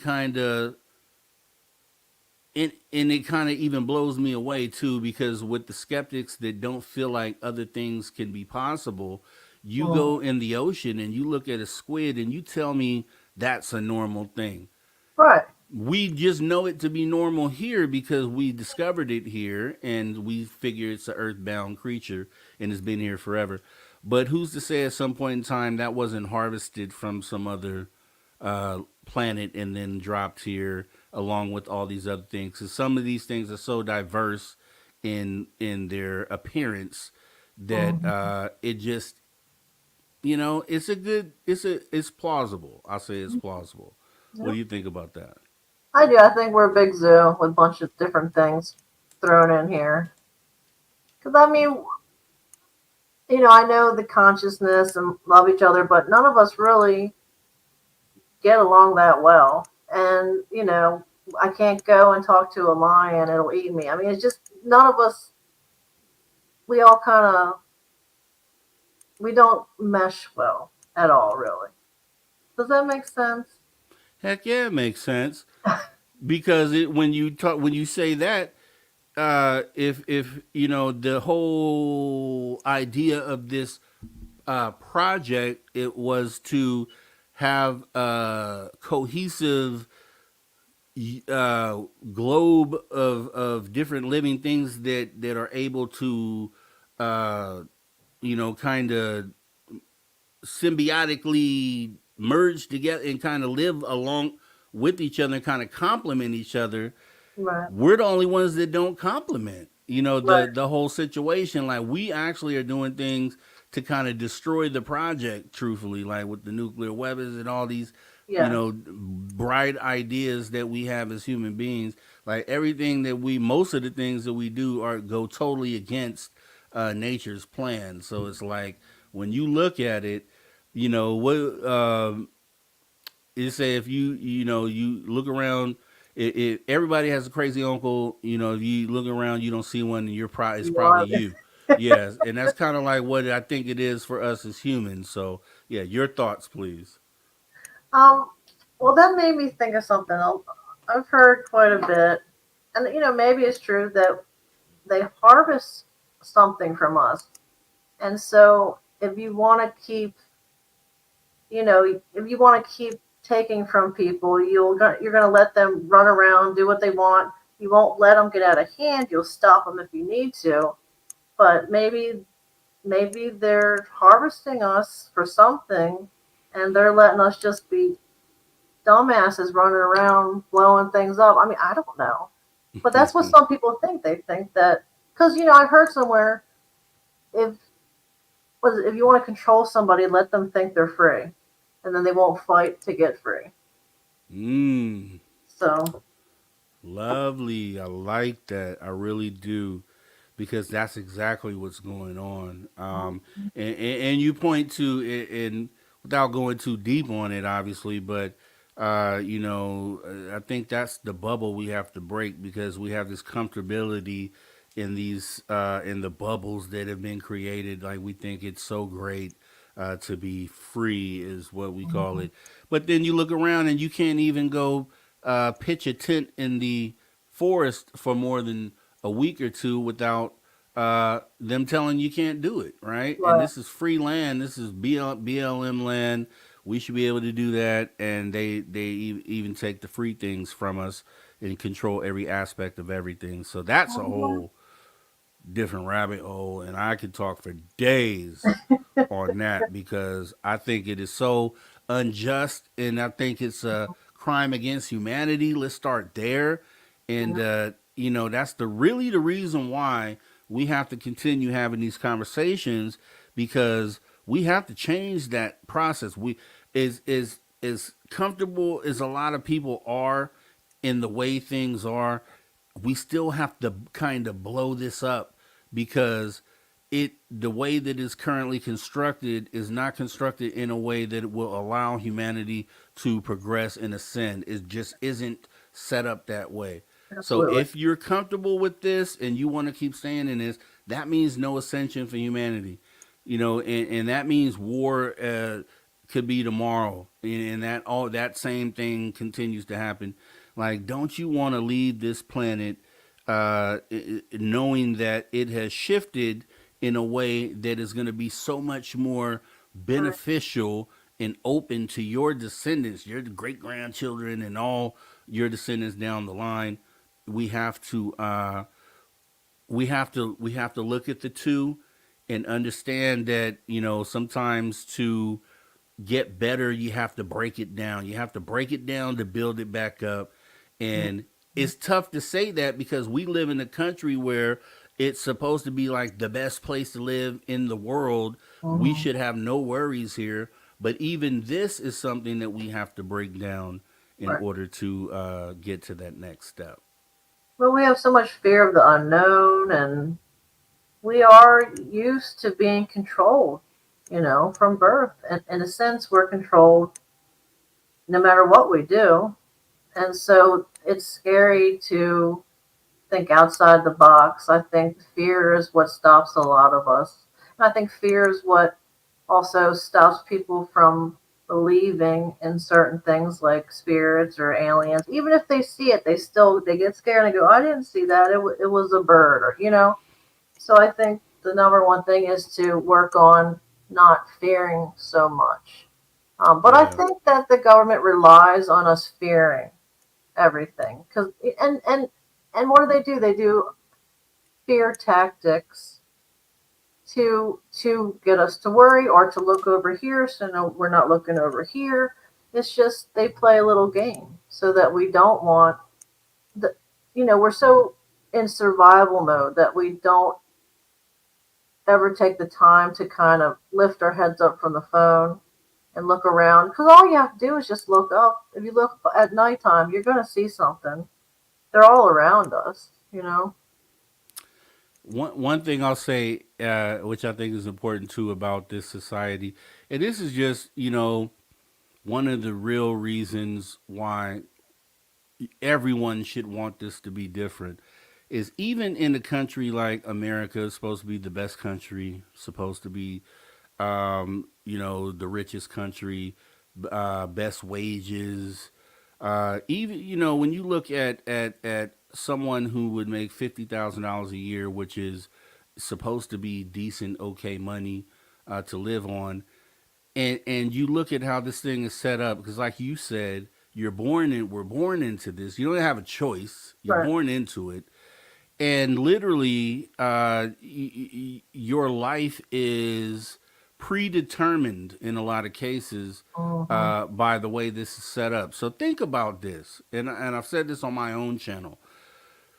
If someone came to you at 18 years old and gave you a check for $2 million and said, okay, take this check, but for this check in return, you will work for me for the next 40 years. Mm-hmm. Is that a deal that you would take? Would you take that? Or would you feel like your worth is a lot more than that? Would you be satisfied with a $2 million check to work for the next 40 years of your life? Or would you feel like, no, I'm definitely worth more than that? Because, Yeah. yeah, go ahead and answer that. 18-year-old me would have been, I would have said yes, but now I'd be like, well, what kind of work am I doing, first of all? Well, here's the thing with that. And the reason why I put that number out there, that's because if you look at it, $50,000 a year salary for 40 years of working is going to be roughly 2 mil. And we're not even talking taxes. And Yeah. that's if you are working every single day of that 40 years. So Yeah. it's really going to be a lot less than that. And it's just the question is are you okay with your descendants signing up their entire lives, essentially signing Yeah, their lives no. away for a couple Right. $1 million? And the answer is going to be no, uh, Right. more so than not, right? So with that being said, then that means things have to change. We're talking about the best country, the best possible situation, the best financial situation, a wage that in most parts of the country you'd be rich, and it's still not enough to even wet your whistle. And if it was handed to you at 18, you would look at the person probably crazy. And it's like, okay, putting that into perspective, that means we're in a system that doesn't work, that shouldn't be working, but there are so many things within this society that distract you from those facts. Like, Yeah. you don't, whoever thought that to look at it that way, like, okay, I'm really signing myself away for $2 million. Whoever really thought to look at it like that? They hate that you would even get to that thought process Right. because they're like, whoa, okay, they're starting to figure it out. Yep. And the thing is that to change what we're in, there's only a few things that can shift humanity like instantly, and that would be an asteroid impact that was Hmm. big enough to kind of change the game. It would be nuclear war. Now, with these two things, you're talking about massive losses of life, probably even extinction level event. Right.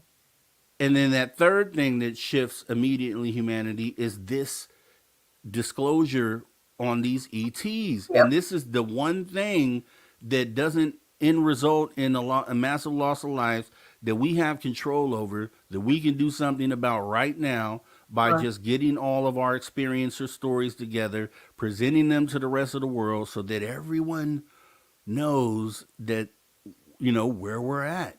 Right. I I I personally believe that the government won't ever give a disclosure to people willingly. I think if they're forced to because something happened and it's in our face, then they might make up something that sounds relatively close to the truth. But they want that control. If they lose that control, they lose power over us. And then, you know, it's going to really be Yes. wild for a while, until we get our bearings. Because, look, some people are going to go crazy. They will just go nuts. Yes. So it's going to be, no, oh, go ahead. No, no, you're on a roll. Go ahead. I think there's going to be a natural disaster, honestly. I keep feeling it. I keep having the dreams. I hate that I'm saying this, but it's just this reoccurring dream that it looks like a planet. It doesn't hit Earth, but it comes so close that it makes floods and the roads crack. And I keep having this dream. And then now there's all types of weird weather happening, like extra weird weather. And it scares me because I have dreams that come true. And they're always warning dreams. And so, I mean, I don't think I've ever shared this before, but I think that's what's going to happen.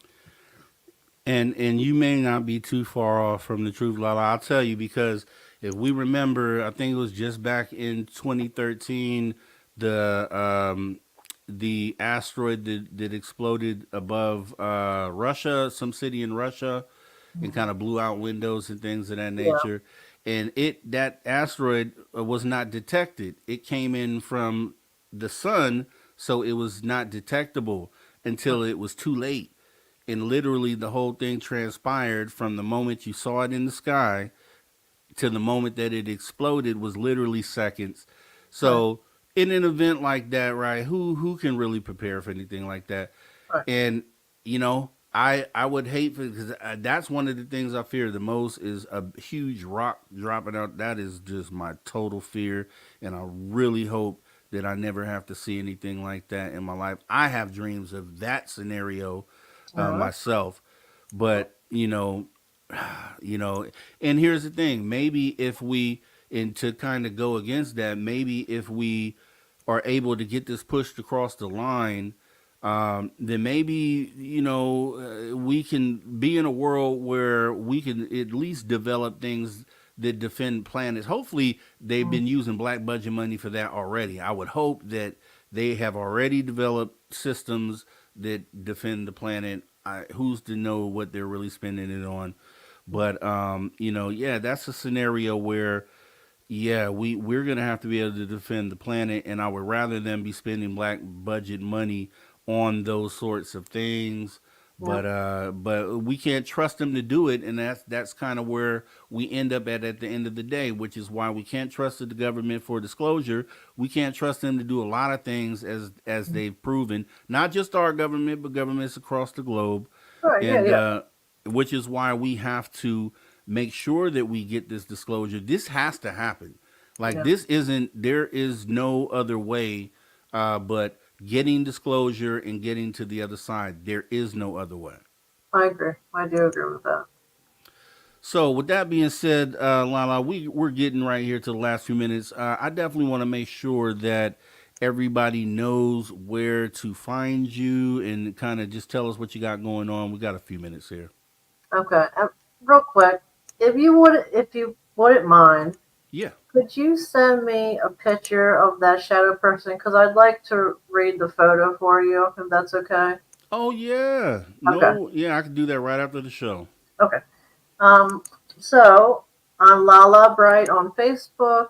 On X, I'm Lala Bright 59. If you'd like a reading, it's lalabrightllc.com. And if you just want to talk or share an experience, I'm a good listener. So just I'm on Facebook more often than X, so you can just reach out and say hi. Definitely, definitely. And I guess I could ask you this. What is your hope for we're in 2024. What is your hope for this year, for the remainder of this year? I think we have some momentum potentially with Jason Sands here coming talking about having face to face interactions with ETs. Maybe that gets the thing rolling for the year. What do you hope to have transpire by the end of this year going towards disclosure? Oh, I'd like, since it's so public now, I'd like for people to be more open to it, um, and try to hear out people, listen to their experiences, baby steps, because I think that would help with disclosure. The more people that listen and go, okay, maybe this is real, or maybe I shouldn't be scared of it, then that's when I think disclosure will really happen, when we're all on board. There's a lot of people that go against it for whatever reason.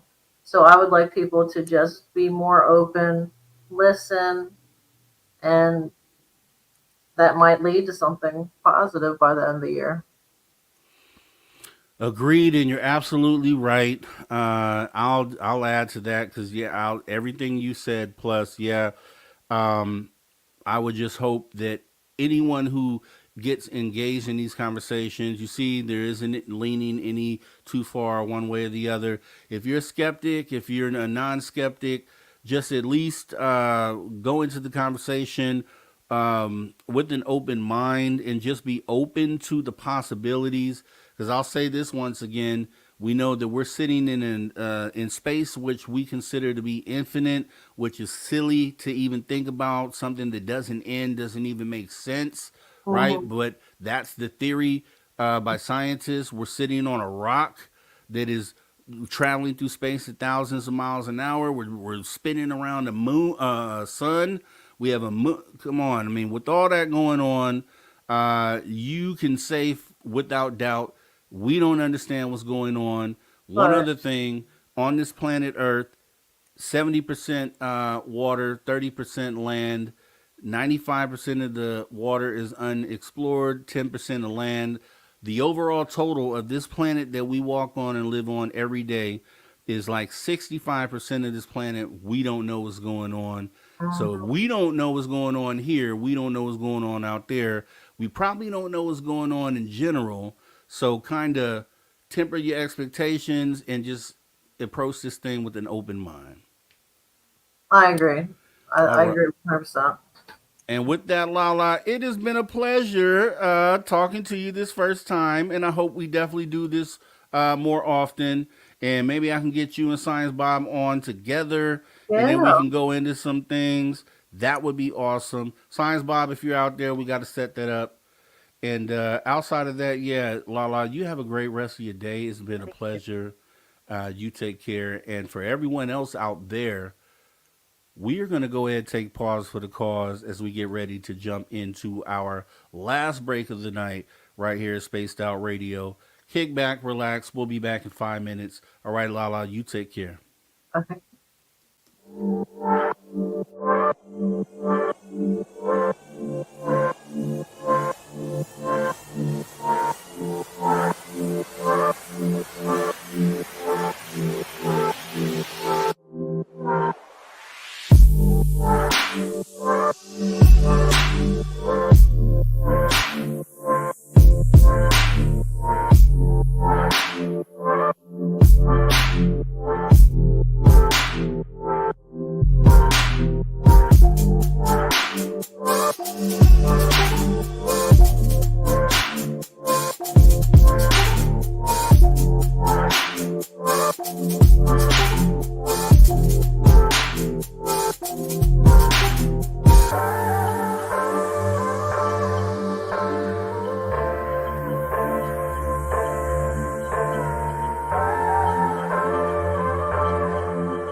All right, everybody, welcome back to Spaced Out Radio after hour number 3 with me, your host, Mr. Rob G.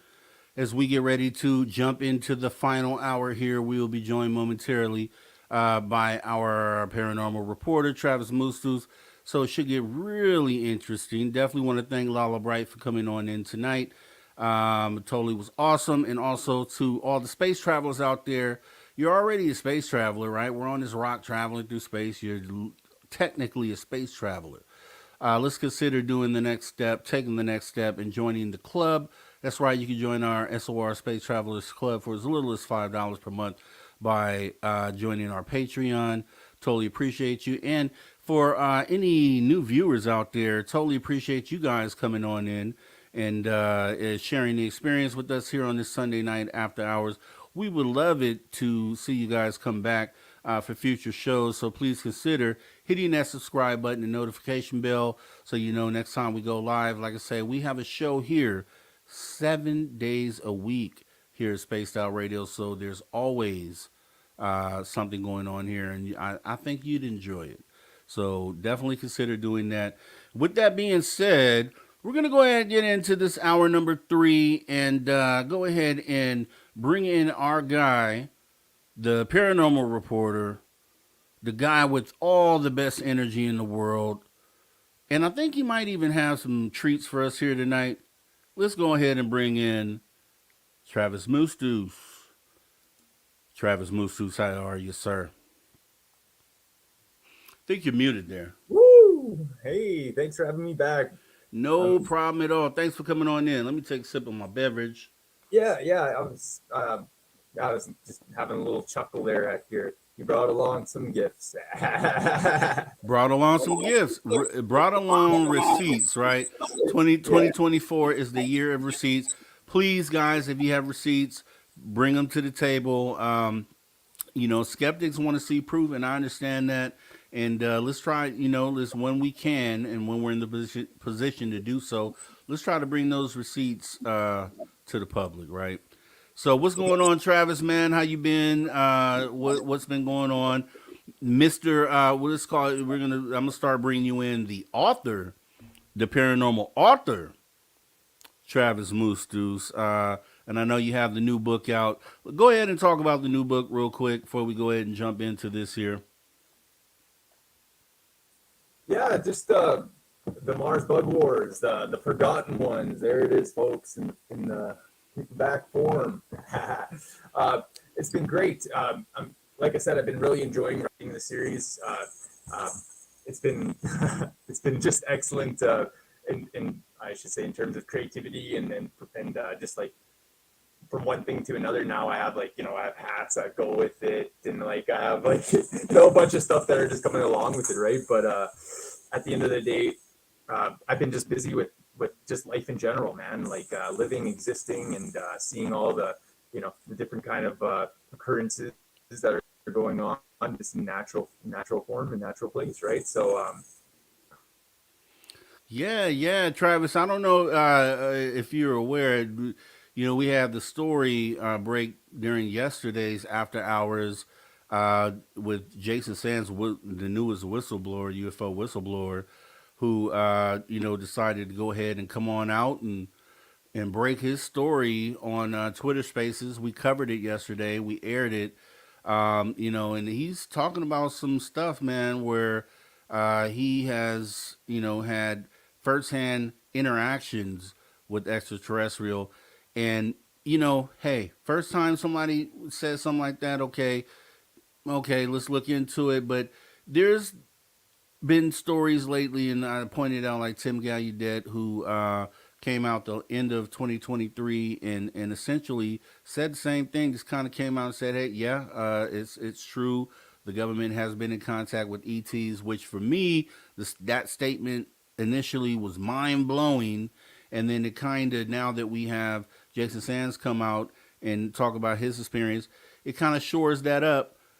But not only that, you have to now think about Las Vegas ET, Miami Mall ET, Peru ET, right? Where these personal physical interactions have happened.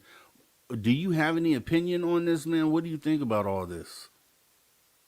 Uh, some of the stuff I've been hearing lately has been just like clarifying a lot of the stuff that I've mentioned on previous shows on Spaced Out Radio and whatnot, and things that I've already, I've kind of, kind of stumbled upon myself in sense of like, that, I should say that.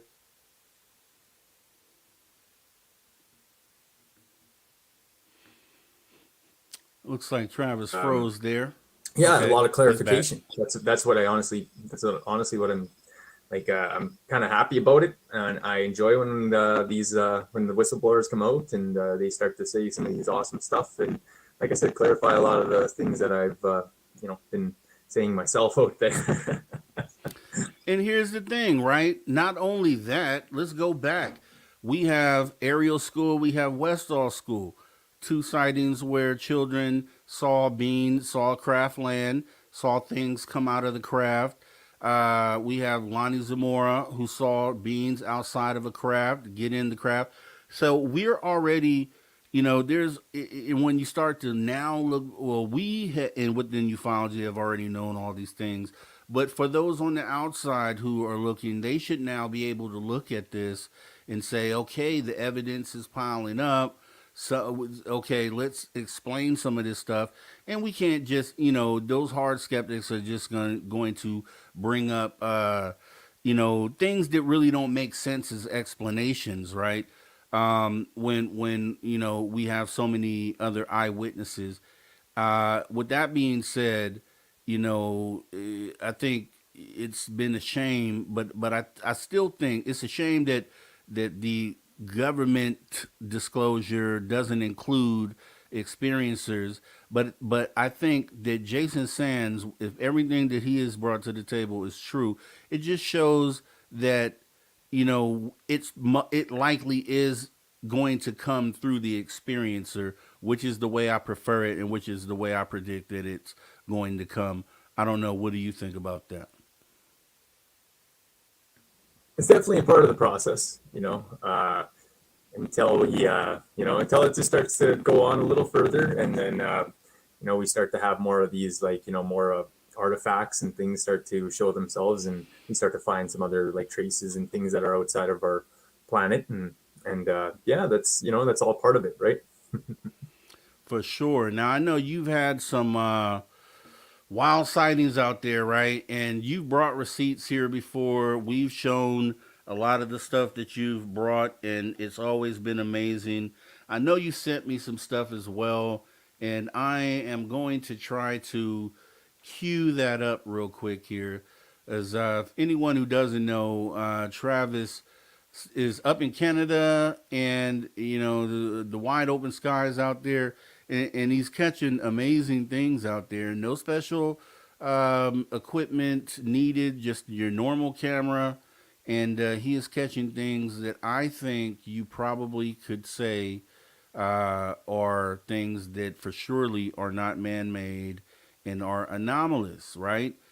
So here's the thing, right? We have to pull the blinders off for a lot of people, man, because I think really for most people, skeptic or not, I think if you look up long enough, you're going to end up catching something. What do you think about that comment, Travis?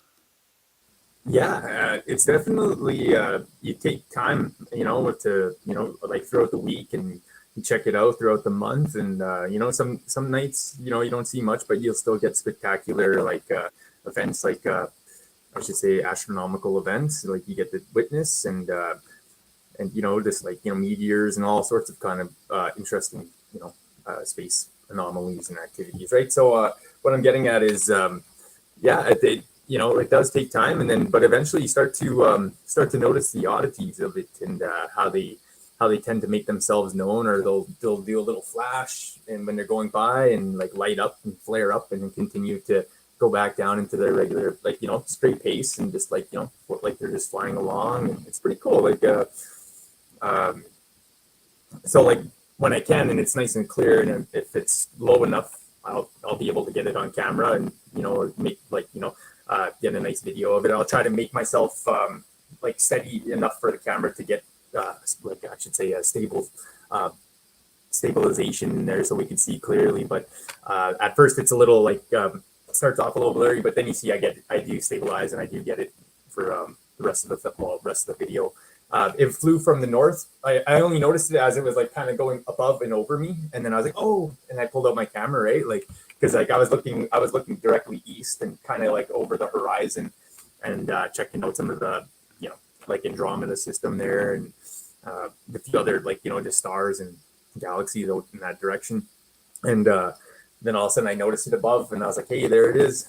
And then I followed it and started heading south. And so this is where the video picks up. You can see in the very bottom left there is the large moon. So the moon is out, you can see it. And then there's the large antenna tower that's nearby the area there. That's the red light in the sky. But you'll see me, I'll zoom in and you can literally see the star that it passes beside and continues along. So it's pretty cool. Right. Yeah. Let's take a look. And actually, and Travis, don't worry about it. But the audio is a little choppy, but it's coming in and out. But you're okay. We'll just have to fix that in the future. But I think you'll be fine for now. Let me go ahead and start this video. And I know we have some of those previous ones that you sent in, so maybe the viewers could see some of those as well. So this is Travis Musu's latest sighting, right? So we're not talking about fake sightings. We're not talking about CGI. We're not talking about edited video. We're talking about this is what he is capturing on camera that is in the sky. Now, what it is up to you for you to consider or for you to determine what it is. So let's take a look. Let me go ahead and hit play on this. And here we go. All right, so we have a unknown object flying across the sky right now.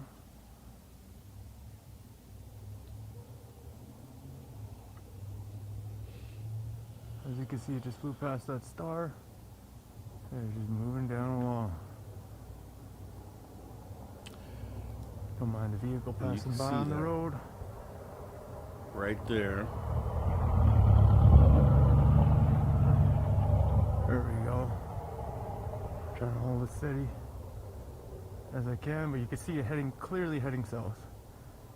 And there it goes past the tower there. Nice little orb. Oh, kind of stop there for a moment. Oh, it's gonna keep going. Alrighty. Well, that was wonderful, folks. That was April 20th, 2024. And it's currently 10:22. Yes, excellent. All right, That is awesome. That is awesome, Travis. That is awesome as heck. Let me go ahead and play that again for anyone who might have missed it. I'm going to try to point at it with the pointer so you can see what it is we're looking at. We have I know it's kind of small on this screen. It's right there. Right now.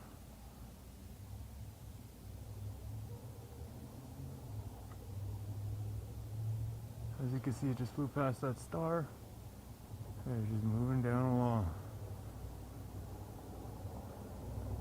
Don't mind the vehicle passing by on the road.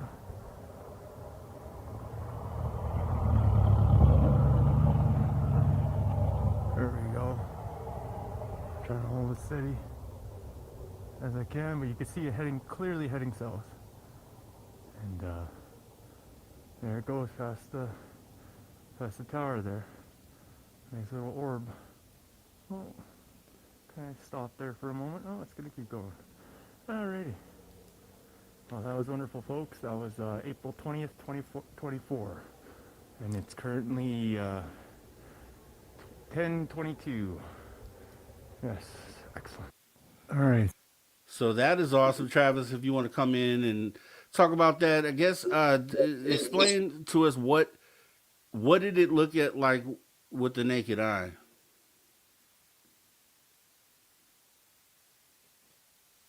All right. So at first it was like it's like it was flying like right over just this. At first I thought it was and I didn't understand, like I wasn't too sure, but it just was the bright looking star at first, and then I looked up and I noticed it was moving, and I'm like, oh, hey, and then and it was moving a lot faster than the average satellite would move, and just kind of like it was progressing along, and then I noticed that there was this activity going on because shortly after that, I tried to capture another one, but it was because like I said, they light up, right? And sometimes they'll flash and they'll keep going on. But this one, like I said, it was just heading south, but I noticed it last second because it was like right above me, and I was looking kind of to the east, and because I was like I said, I was expecting something over maybe that way, or you know what I mean, like kind of like just like looking around. But yeah, it was here, it was right above me.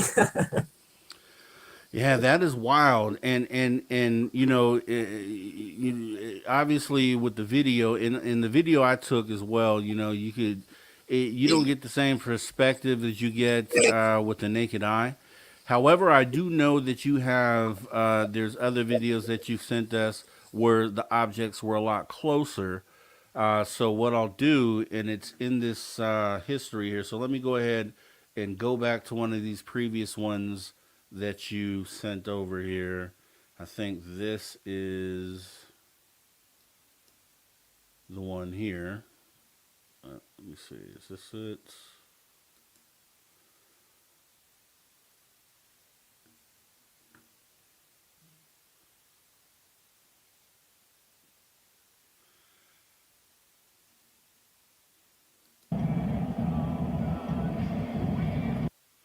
Okay, let me ask you this, Travis, before I play the audio on that. Is it okay to play the audio on that one? I don't recall. I don't think so. I think that's the one I sent you to clarify the other one that I had captured. Like this one was flying over Canada. So I do believe this is a separate video that was caught by like some other people in Saskatchewan or Ontario. I do believe one of the two places. Okay. And then I just cross-referenced it with the one I got. The one I got was kind of like it was a much shorter video, and I didn't have any driving along in it. Oh yeah, that's definitely one. That's it. That's the one. Okay, are we okay with audio on this? Yeah, there's no. Okay, let me go ahead and take that back. So this is same place you caught this other item, right? This other This object. is the same like relatively the same area, probably a few miles away. But this one was in January. I do believe like 28th or somewhere close to the end of the month of this year. But I was just like walking up, and I just noticed this bright object in the sky, and it was very low, like and it was like flying by, and yeah, so you can check it out. Let's hit it there. let's run it. All right, January 23rd, 2024. We got low flying unidentified object flying across or above the moon right now. As you can see, it is moving pretty fast.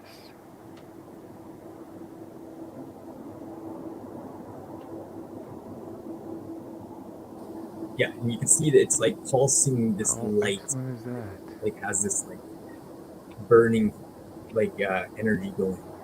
The Galactic Federation of Light Worlds. And for reference, is that object, right? Yes.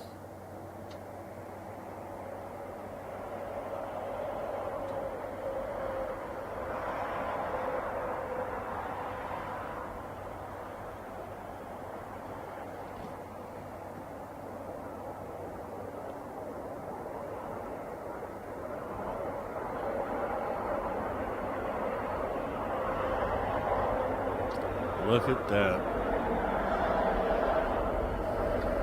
And that's all the vehicles you can do on the backway going by, and that object I noticed was completely silent.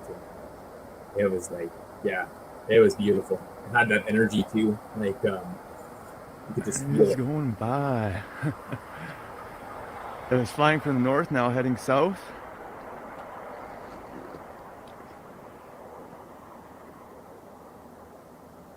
Just passing by, passers in the night. How lovely. Yeah, getting kind of in the distance now. Oh, I just had another one flash above.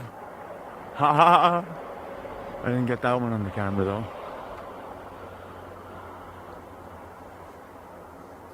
Yeah, and strangely enough, that's usually what happens. Like there's some other ones that are flashing around in the area, or you know, what I mean? Like when it goes by, or like if there's one that's really noticeable, there will be others that flash, or you know, kind of like thicker going by and stuff. getting dimmer now.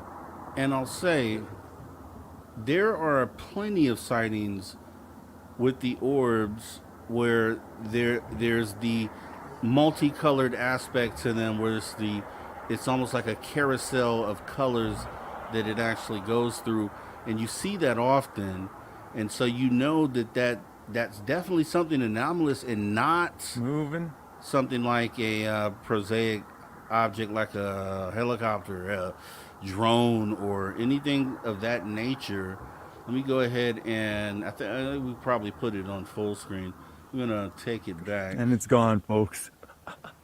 All right, January 23rd, Let me full 2024. screen this. We got object, low flying, unidentified object flying across or above the moon right now. As you can see, it's moving pretty fast. This object. Now let's watch when it gets. You'll see it flickering different colors. What excellent is that?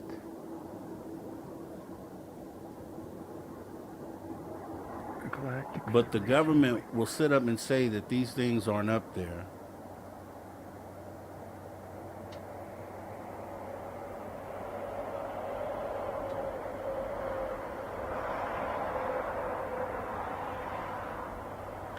I don't know if I can pause it on the when you zoom in here.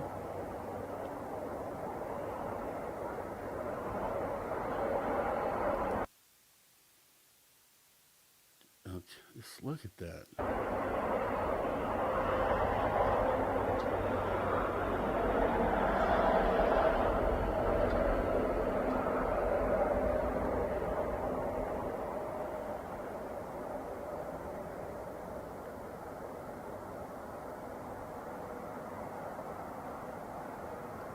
And it is going by. It was flying from the north, now heading south.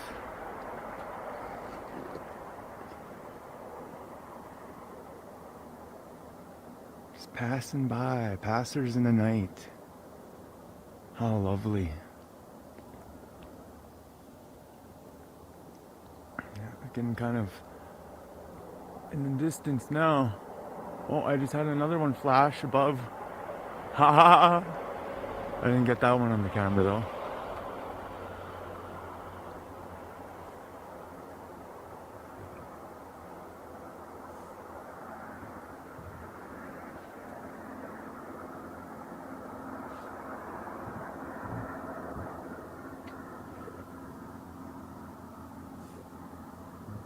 Yeah, it's getting dimmer now.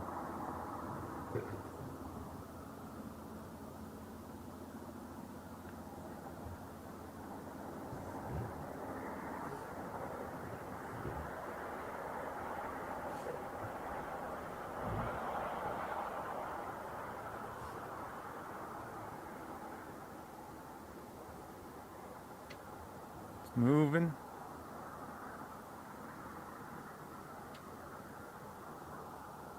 You can barely see it, but it's there, still there.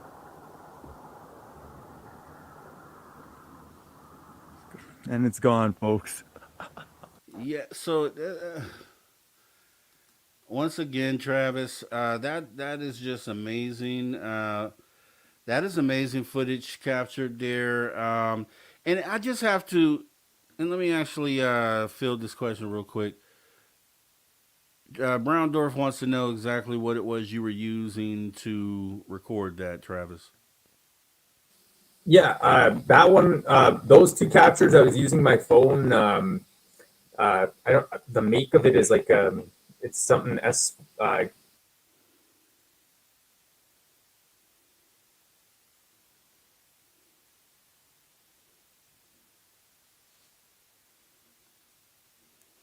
It's like Travis may be frozen. Hopefully, he'll be right back Wow. here. Oh, I thought I was working good, but yeah. Anyway, hopefully I'm back. Am I back? Yeah, you're back now. We didn't catch anything you said, so go ahead. Yeah, no, I'm like, yeah. I use well, the camera on my phone. I used for a couple of these because that's all I had on me at the time. And like I said, it has like 100 times zoom. The camera, the phone I have, so it works really well for the night shots and I should say the video capture. But yeah, no, it's pretty. Yeah, it's great for that. I've used other digital cameras and such like, but I've tried to get other infrared cameras, and like if there was one I would use, I'd try to use that.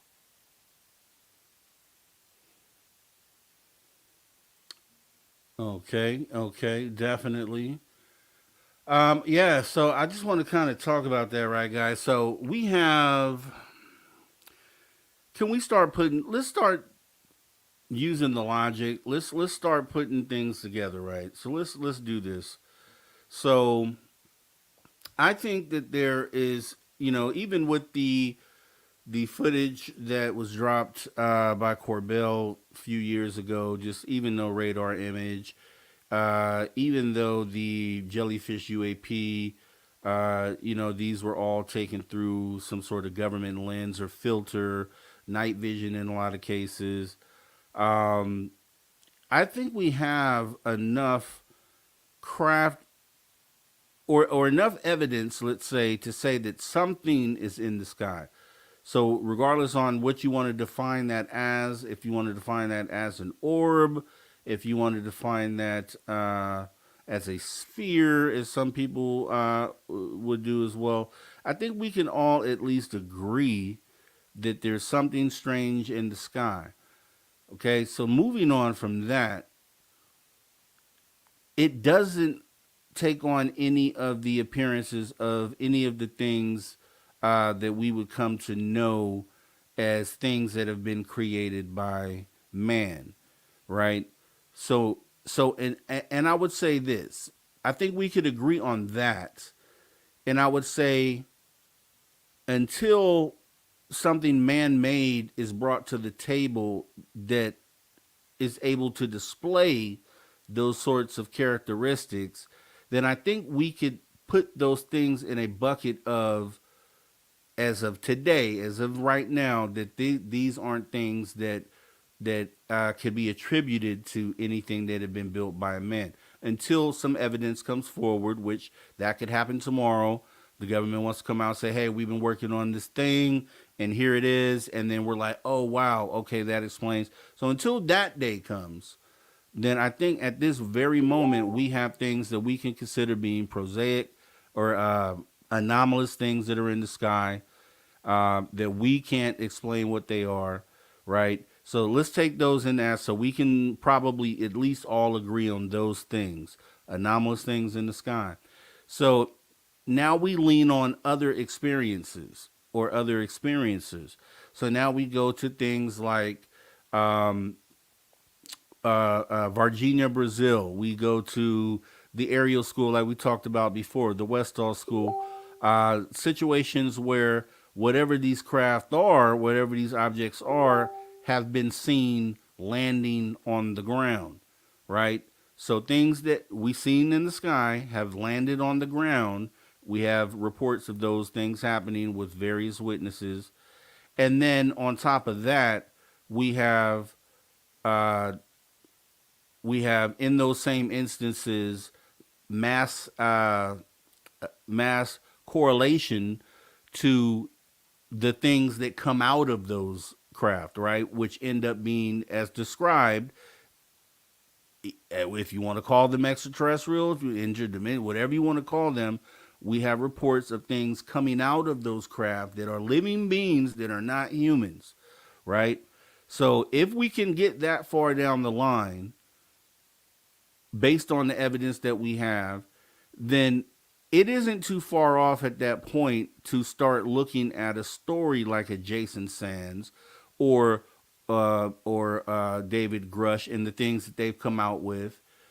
I think we could kind of take the things that they've reported on and then apply that to the evidence that we already have to say that there are definitely things that we don't understand that are here that have not proven to be things that have anything to do with man. And I think regardless on what side of the conversation you're on, whether you believe or you don't believe, skeptic or non-skeptic, I think if you're open-minded, we can all agree that there's something fishy going on and that does not tie directly to human beings, right? So now that you have that, you can jump down the rabbit hole many different ways because there are other experiences and reports. Now you can get into potentially some of the abduction stories now that you've taken it that far, right? And then now you start to see, what this really is, right? This rabbit hole is a real rabbit hole, right? And you can kind of start to validate a lot of the stories that you hear from experiences out there. Because I think one of the things that gets lost in translation is the hard skeptic ability to just say explain these things off as something mundane. And I think once you have enough of the pieces linked together and you're using just logic, right, and plausibility, then I think you could probably say that there's more chance than not that people are catching these things on film every day and they aren't from here. I think we could get pretty close to that, right? Regardless what side of the conversation you're on, if you're being open-minded. Now, you have to be open-minded to even come to this, process. But the beautiful thing about it is it's a process we're all on together to figure out. But when we talk about evidence, it's there, right? And there's even more that we're just not showing or playing tonight. But if you were to jump into the rabbit hole and kind of look through and sift through some of the data, newfork.org, which is a National UFO Reporting Center.org, is a good place to look. And actually, maybe we'll look at that here in just a minute. What do you have to say about that, Travis, as I try to bring something up here? Yeah, it's a very important time for it all. As we're talking about, yeah, they're definitely wanted. They're definitely from the universe. The universe is very vast. And many levels of reality that we still have, to explore and experience yet with, on a grand scale. But what else I was going to mention was, like some of the interesting crafts that I've seen over the years. That's one of them. So this one was flying in the sky. This is in the Northern Lights, by the way, because I was just taking pictures of the Northern Lights, and this star started flying by, and I was like, hey, I better capture that. So I started taking photos of it, and so I want to call this the horseshoe craft. If you go to the next slide, I got a better photo of it, a little bit bigger. The next one, yeah, thank you very much. Yeah, see, so now you can really see the structure of this and how it's shaped like a horseshoe. Very different, very far different than our human engineering. I would say far different and very interesting. The level of these beings and how they're flying by, and also too, they had a nearby another little drone or a little ship that was like following them. As you can see from the embroidered shot, you can see there's another object that's closely following beside it. Yes. So you can see, there it is. Wow. But we don't see that. The camera doesn't see that, but embroidery. Yeah. Let me go back here. Cool? Yeah, you can see it though. It's faintly there, but you can definitely see that. Okay. All right. Well, I didn't see it there. But when I was looking at it, I didn't see it when I was taking the pictures. Like I didn't notice that. All I could see was that big one flying by, and that's what I meant to say. So like what it is it's just spectacular. Like I said, I want to be the guy that coined that as the horseshoe craft. You know what I mean? And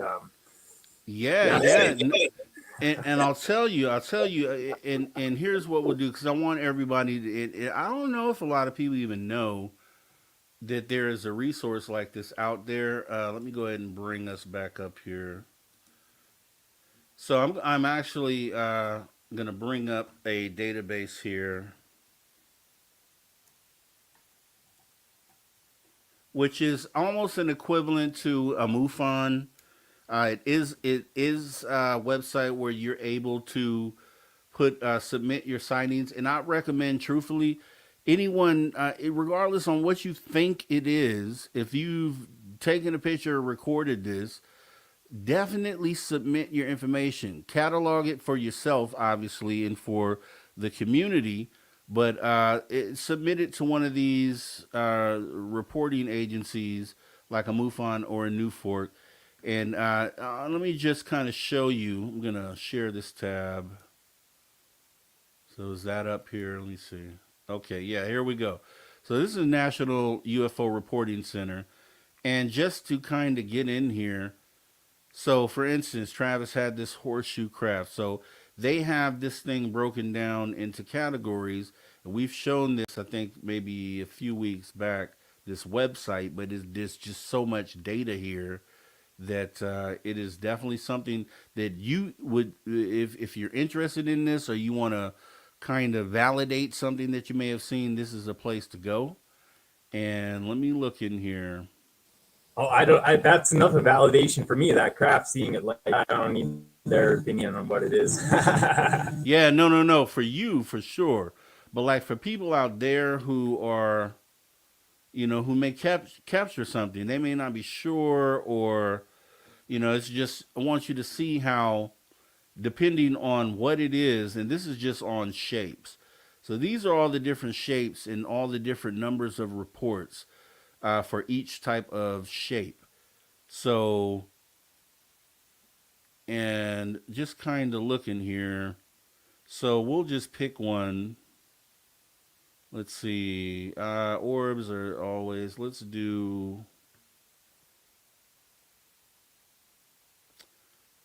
So we hear about cubes, right? Let's see a cube. Let's see if we have any cube reportings here. Good thing about this is they keep media. If you guys can see this, so there's media that they also attach to these reports. So a lot of times you'll be able to get something visual. So taking a look at this, let me see if we can get this here. New Fork sighting. This is March 4th of this year.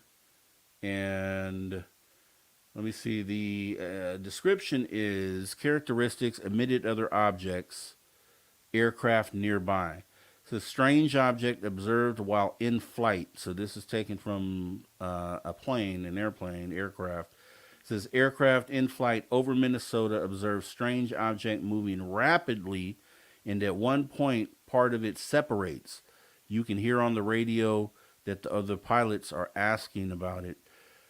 New Fork, and so we'll look at it and then we'll say what New Fork thinks it is.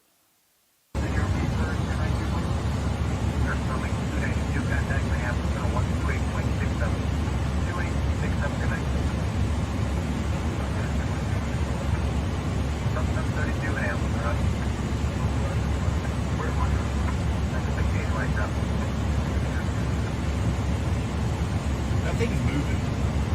Yeah, it's moving fast. Oh, it split up. Oh, shit.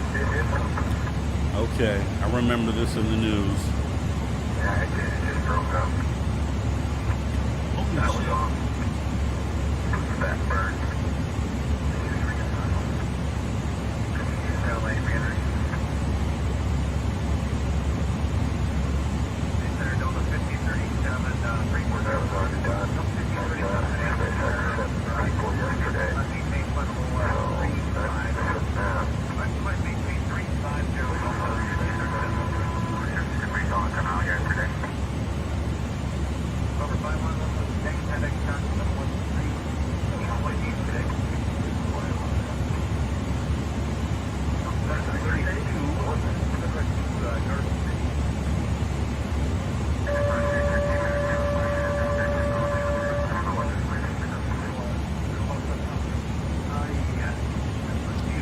Okay, so looking at that, New Fork put a note on there. I guess after their investigation of that, they determined potentially that this is outgassing from a recently launched rocket. But just to give you an idea, so you put it up here, right? Hey, it gets vetted, okay? Sometimes it comes back as something explainable, which is a good thing, right? Because we don't want to just have these photos or videos and assume that there's something when evidence can show that it's something else. So to know one way or the other and to kind of get take the cream off the top, kind of get the stuff that shouldn't be there out of the way. It's recommended that you definitely at least submit to some sort of agency that can kind of vet the information from you, but for you. But this just shows, this goes so deep. So that's a cube UFO. Supposedly, that's the category they put it under. Let me see. Cube-shaped item, no visible propulsion means, followed shortly by 3 jets. Okay, there's no. Okay, 2 black cubes flew between clouds. So there's media for that. Let's see if we can see something here. All right, let me read this here. So this is September 18th, 2023. 2 black cubes flew between clouds. It says, I went outside to see what was going on after a huge gust of wind hit my house. I almost got knocked over when I stepped outside. When I went outside, there was almost like a comet trail in the sky. The wind would die down and creep back up again. Watched the haze for about 5 to 10 minutes as it slowly moved southwest. After that, I decided to go back in the house. But before I got back in, I saw a super quick flash of light, almost like lightning, but way faster. In total, I saw 2 flashes. I decided to stay back outside since it startled me. I looked back up, and there was an opening in the clouds directly over my house. I saw 2 black cube objects with no lights visible fly from one cloud to another, moving south. From what I saw, both objects were gray and black and were in the shape of a cube. I have had UFO encounters before, such as objects in the sky, similar to tonight's. I have had one encounter with what I think is Bigfoot throughout my life. I've had multiple weird encounters with UFO undocumented creatures.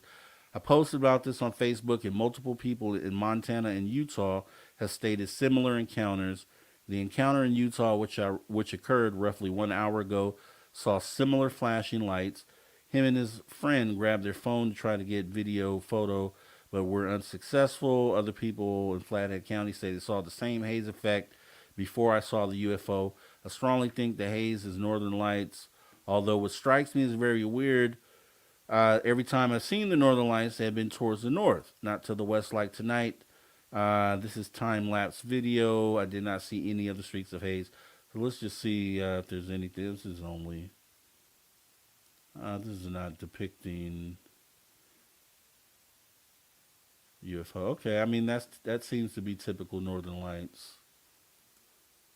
Okay, so that we won't look at that. However, what I do want to try to see is like a fireball or an orb, something along the lines that you recorded. Like if there's any flashing, 3 bright orange, let me see here. Flew in a large oval, about 2 miles, size of a car, flying about 12,000 feet high. Let's see. All right, let's take a look at this one. This is close to me here in California. So this one is it's daytime sighting too, which is cool. As this initially we observed a balloon-like object floating in the sky that moved and converged with a second object. March 5th, 2024, approximately 12:47 p.m. My wife was scanning the sky for a nearby red hawk that was screeching. She noticed a shiny object near a cloud and brought it to our attention. My son and myself looked up in the direction, immediately observed the object. At first sight, it appeared to be stationary mylar balloon. It was glinting in the sunlight every so often. It was odd to see a balloon that high in the sky, not drifting in any direction. We continued to observe the object as it began to move slowly toward the northeast, at which time we observed a second object. The second object was coming from the northeast, moving in a southwest direction. Both objects came together to an echelon form. Object number 1 was in the lower position. Object number 2 was in the higher position of the formation. They maintained this formation for less than a minute. Both objects glinted sunlight. The objects then diverged, with object 2 backtracking to the northeast and object 1 moving southeast. We eventually lost sight of both objects. Took many photos and videos, but oddly, many of those didn't capture the objects. I've attached the ones that did. So this is what they showed here, and it's kind of weird, right? Because just at first glance, and I have to watch the video, but this kind of looks like the fleet that of objects that I captured, and I'll know better once we watch this video here. Let's check it out.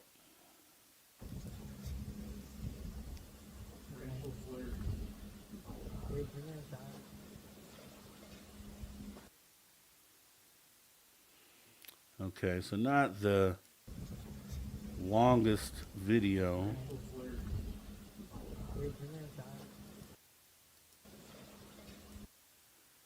It's too hard to say. It's really hard to say.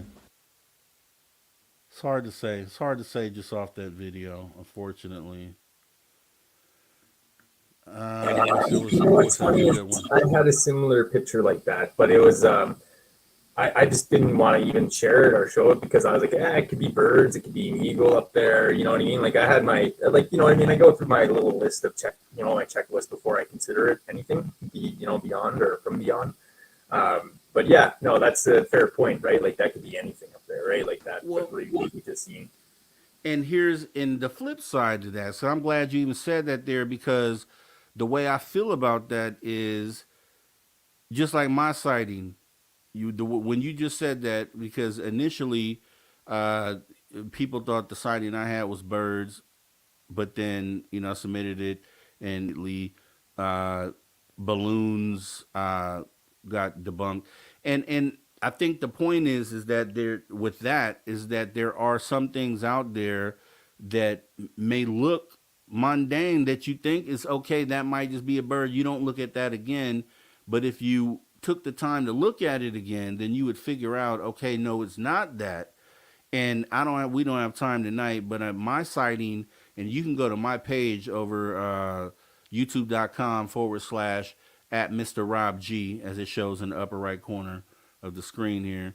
And you will see my UFO sighting video where I captured 47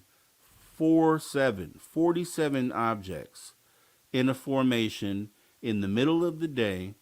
These things glinted in the sun as well, did some anomalous stuff, all disappeared in one time. Clear blue sky, no clouds in the sky. All these objects disappeared. And the thing is that when I saw those, I wondered to myself, and a video recorded it, but I wondered to myself how many times people may have run across something like that they just wrote off as balloons or birds without taking a second look. And if you think about that, there's so many sightings that have just been dismissed or just ignored based on that. And you kind of just backed that up, Travis, saying exactly what you said, where you thought there was probably nothing to it. It's probably just birds. You didn't really pay attention to it. Do you still have that on film though? I was taking a series of photos of the cloud because I thought the clouds looked just like perfect, like the way the sun was shining through them, and just like so I was just like I was taking a picture of this, like just the way they lit up and just how beautifully golden they were, and then I noticed these black cubes, and they're flying in the clouds, right? Like there's like a couple of them, like three of them, and I'm like, well, like I said, it could be birds in the distance there, or it could be something else, an eagle or whatever, right? Like, a pack of them or whatever flying by there. So I just but I still have the photo. Yeah, I do. Yeah. Yeah, and so hopefully we could maybe even see that next week. And with that being said, I guess that'd be a good point to leave off with, is that regardless what you think it is, take the picture, take the video, and then figure it out later, right? So just because I feel like we miss a lot of sightings that way, just assuming that it's something mundane or prosaic. And I think you should just always be ready to capture the sighting, because we know they're up there. We have so many, all this proof. Look at the Newport website, thousands and thousands of reports. That's just there. You're just not even talking about MUFON. Some of them overlap, obviously, but We're talking about thousands and thousands and thousands. Do you think the government is using these databases to kind of inform their decisions on our ET craft here? Do you think NASA has taken the time to jump into these databases? No, not at all. What they did was they actually did something smart for them, which was to, from the beginning, draw the line and say, experiencer sightings can't be, validated. We need the hard data. We need multiple sensors. We need so though by drawing that line, they immediately cut out thousands and thousands of experiencer sightings, which I think is silly and ridiculous. There's no way thousands and thousands of individuals could be mistaken on what it is that they saw. And I think if you flip through this database on your own time, you'll kind of find that to be the case. And I would implore skeptics alike, skeptics, non-skeptics alike, to maybe take some time and thumb through there, because maybe it opens your mind. Maybe you see the thing that you second guessed that you saw, and then it's like, wow, okay, someone else saw it. Okay, it is something that I should be concerned about. And that's kind of how we move this needle. So Travis, definitely thank you for coming in. Go ahead and promote that book one more time, man, because it's so awesome. Let them know where they can find it, and we'll get everybody out of here. Yeah, so the Mars Bug Wars, check it out. Like I said, this is more of a sci-fi novel. It's an action-packed adventure that takes place in the near future. And I have 2 books out there. So the Mars Bug Wars and then the Mars Bug Wars, the Forgotten One. So check it out. And like I said, the idea is just it's a great sci-fi book that I enjoyed writing. Not so much on the paranormal side of things, but it's like I said, it was a very enjoyable experience, and I'm happy to share that with the world. And thank you also out there for tuning in and supporting Space Radio and supporting my books. And see you all next time. Thank you so much for the wonderful show there, Rob. And yes, you can find the books on Amazon, by the way. Awesome stuff, Travis. Do appreciate you coming on in, man. You have a great rest of your night. Take care. I'm going to go ahead and wrap the show up here, and we will be talking soon, and see you next week. Steve. Hello. I'm back. All right, man. Take care. Yes, take care. See you later. Yes, sir. All right, guys. Awesome show tonight. Bravo. Applause to everyone involved. Lala Bright, great guest. Thank you so much for coming in. It was awesome. Definitely thank everyone who showed up tonight and participated in just furthering the conversation, right? This is what it's about. There's going to be stories that don't have evidence. There's going to be stories that don't have proof, sightings, the like. There are going to be sightings that do have proof, right? Nothing should be discounted. Let's start there. But I would just implore some people who are on the skeptic side to maybe just take the time to sit with an open mind, maybe thumb through that website we just looked at, and try to grasp how often these things are being reported. You see the dates on there. I mean, these are up until pretty much current date with the things that people are saying that they saw. So I think in order for us to make that move, we need to consider doing that. And that's what I'll say. So let me go ahead and put something out here in the chat as well, because we have I think we're going to do a call-in show after this over at my channel on the Social Dig. And here's some of the experiencer stories. Hear what you guys have to say about some of the things that have happened lately. I mean, I've been talking for the last 2 days, right, for about 10 hours. So hopefully we get some people come on stage here and kind of take it off of your boy. But give me just a second here and let me bring that up for you. I want to drop this in the chat for anyone who may want to show up for that. And let's see, here we go. Let me share that.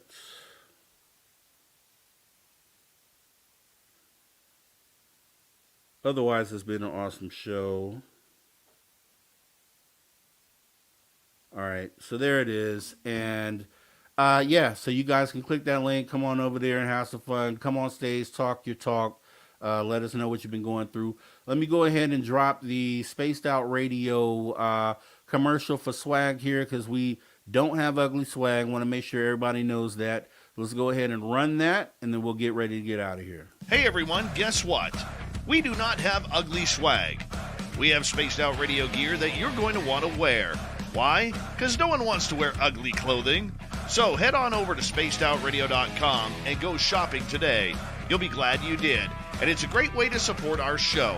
Once you get your gear, send us a picture of you rocking out in your SOR swag. spacedoutradio.com, shop there today, and make yourself look good. All right, and not only that, we have the Reno trip coming up in 3 weeks. Can't believe it, less than 3 weeks now. Can't believe it is so close. I know some of you can't be there, and so as long as you're there to watch the show, then we appreciate that. But anyone who might be last minute, let me go ahead and run the commercial for you. We're doing this in Reno a couple weeks out. Maybe you're in the general area and you can make it, but this is what we're looking at. If you love your woo, it's time to make a commitment to the 3rd annual SOR Fan Party. This time, we're heading to Reno, Nevada, and the Silver Legacy Casino and Resort, May 10th through 12th, 2024. Tickets are $60 or $100 for VIP. With that, you get a free radio show, you get to hang out with celebrity guests from Spaced Out Radio, including our team, who are coming to hang out with you. You get to meet the entire team, like Science Bob, Merle, Melinda Leslie, Geraldine Orozco, and more. It's a weekend packed with adventure, and we want you there. After all, we're doing this for you. Find out more and get your tickets at info@spacedoutradio.com and book your hotels today at the Silver Legacy Casino and Resort in Reno, Nevada. Come join us for the SOR Fan Party, May 10th through 12th, 2024. All right, so we hope to see you there. We definitely hope to see you there. If not, we totally understand. But with that being said, I want to go ahead and thank the awesome super chatters for the night. That would be Aloha Dave and then Deb from Sacramento. Thank you so much for your love and support of Spaced Out Radio. And once again, space travelers, think about taking the next step and join the club. You can join the SOR Space Travelers Club for as little as $5 per month by joining our Patreon. Outside of that, definitely want to thank all our viewers and listeners tonight all across the globe. Thanks for tuning your frequency to Spaced Out Radio, where we do what we do best. And what is that, you ask? Guys, we own the night. Thanks for coming in. See you guys next week where we'll do it all again. Make sure you're here tomorrow for Dave Scott, 9 p.m., only on Spaced Out Radio. You guys all take care. We say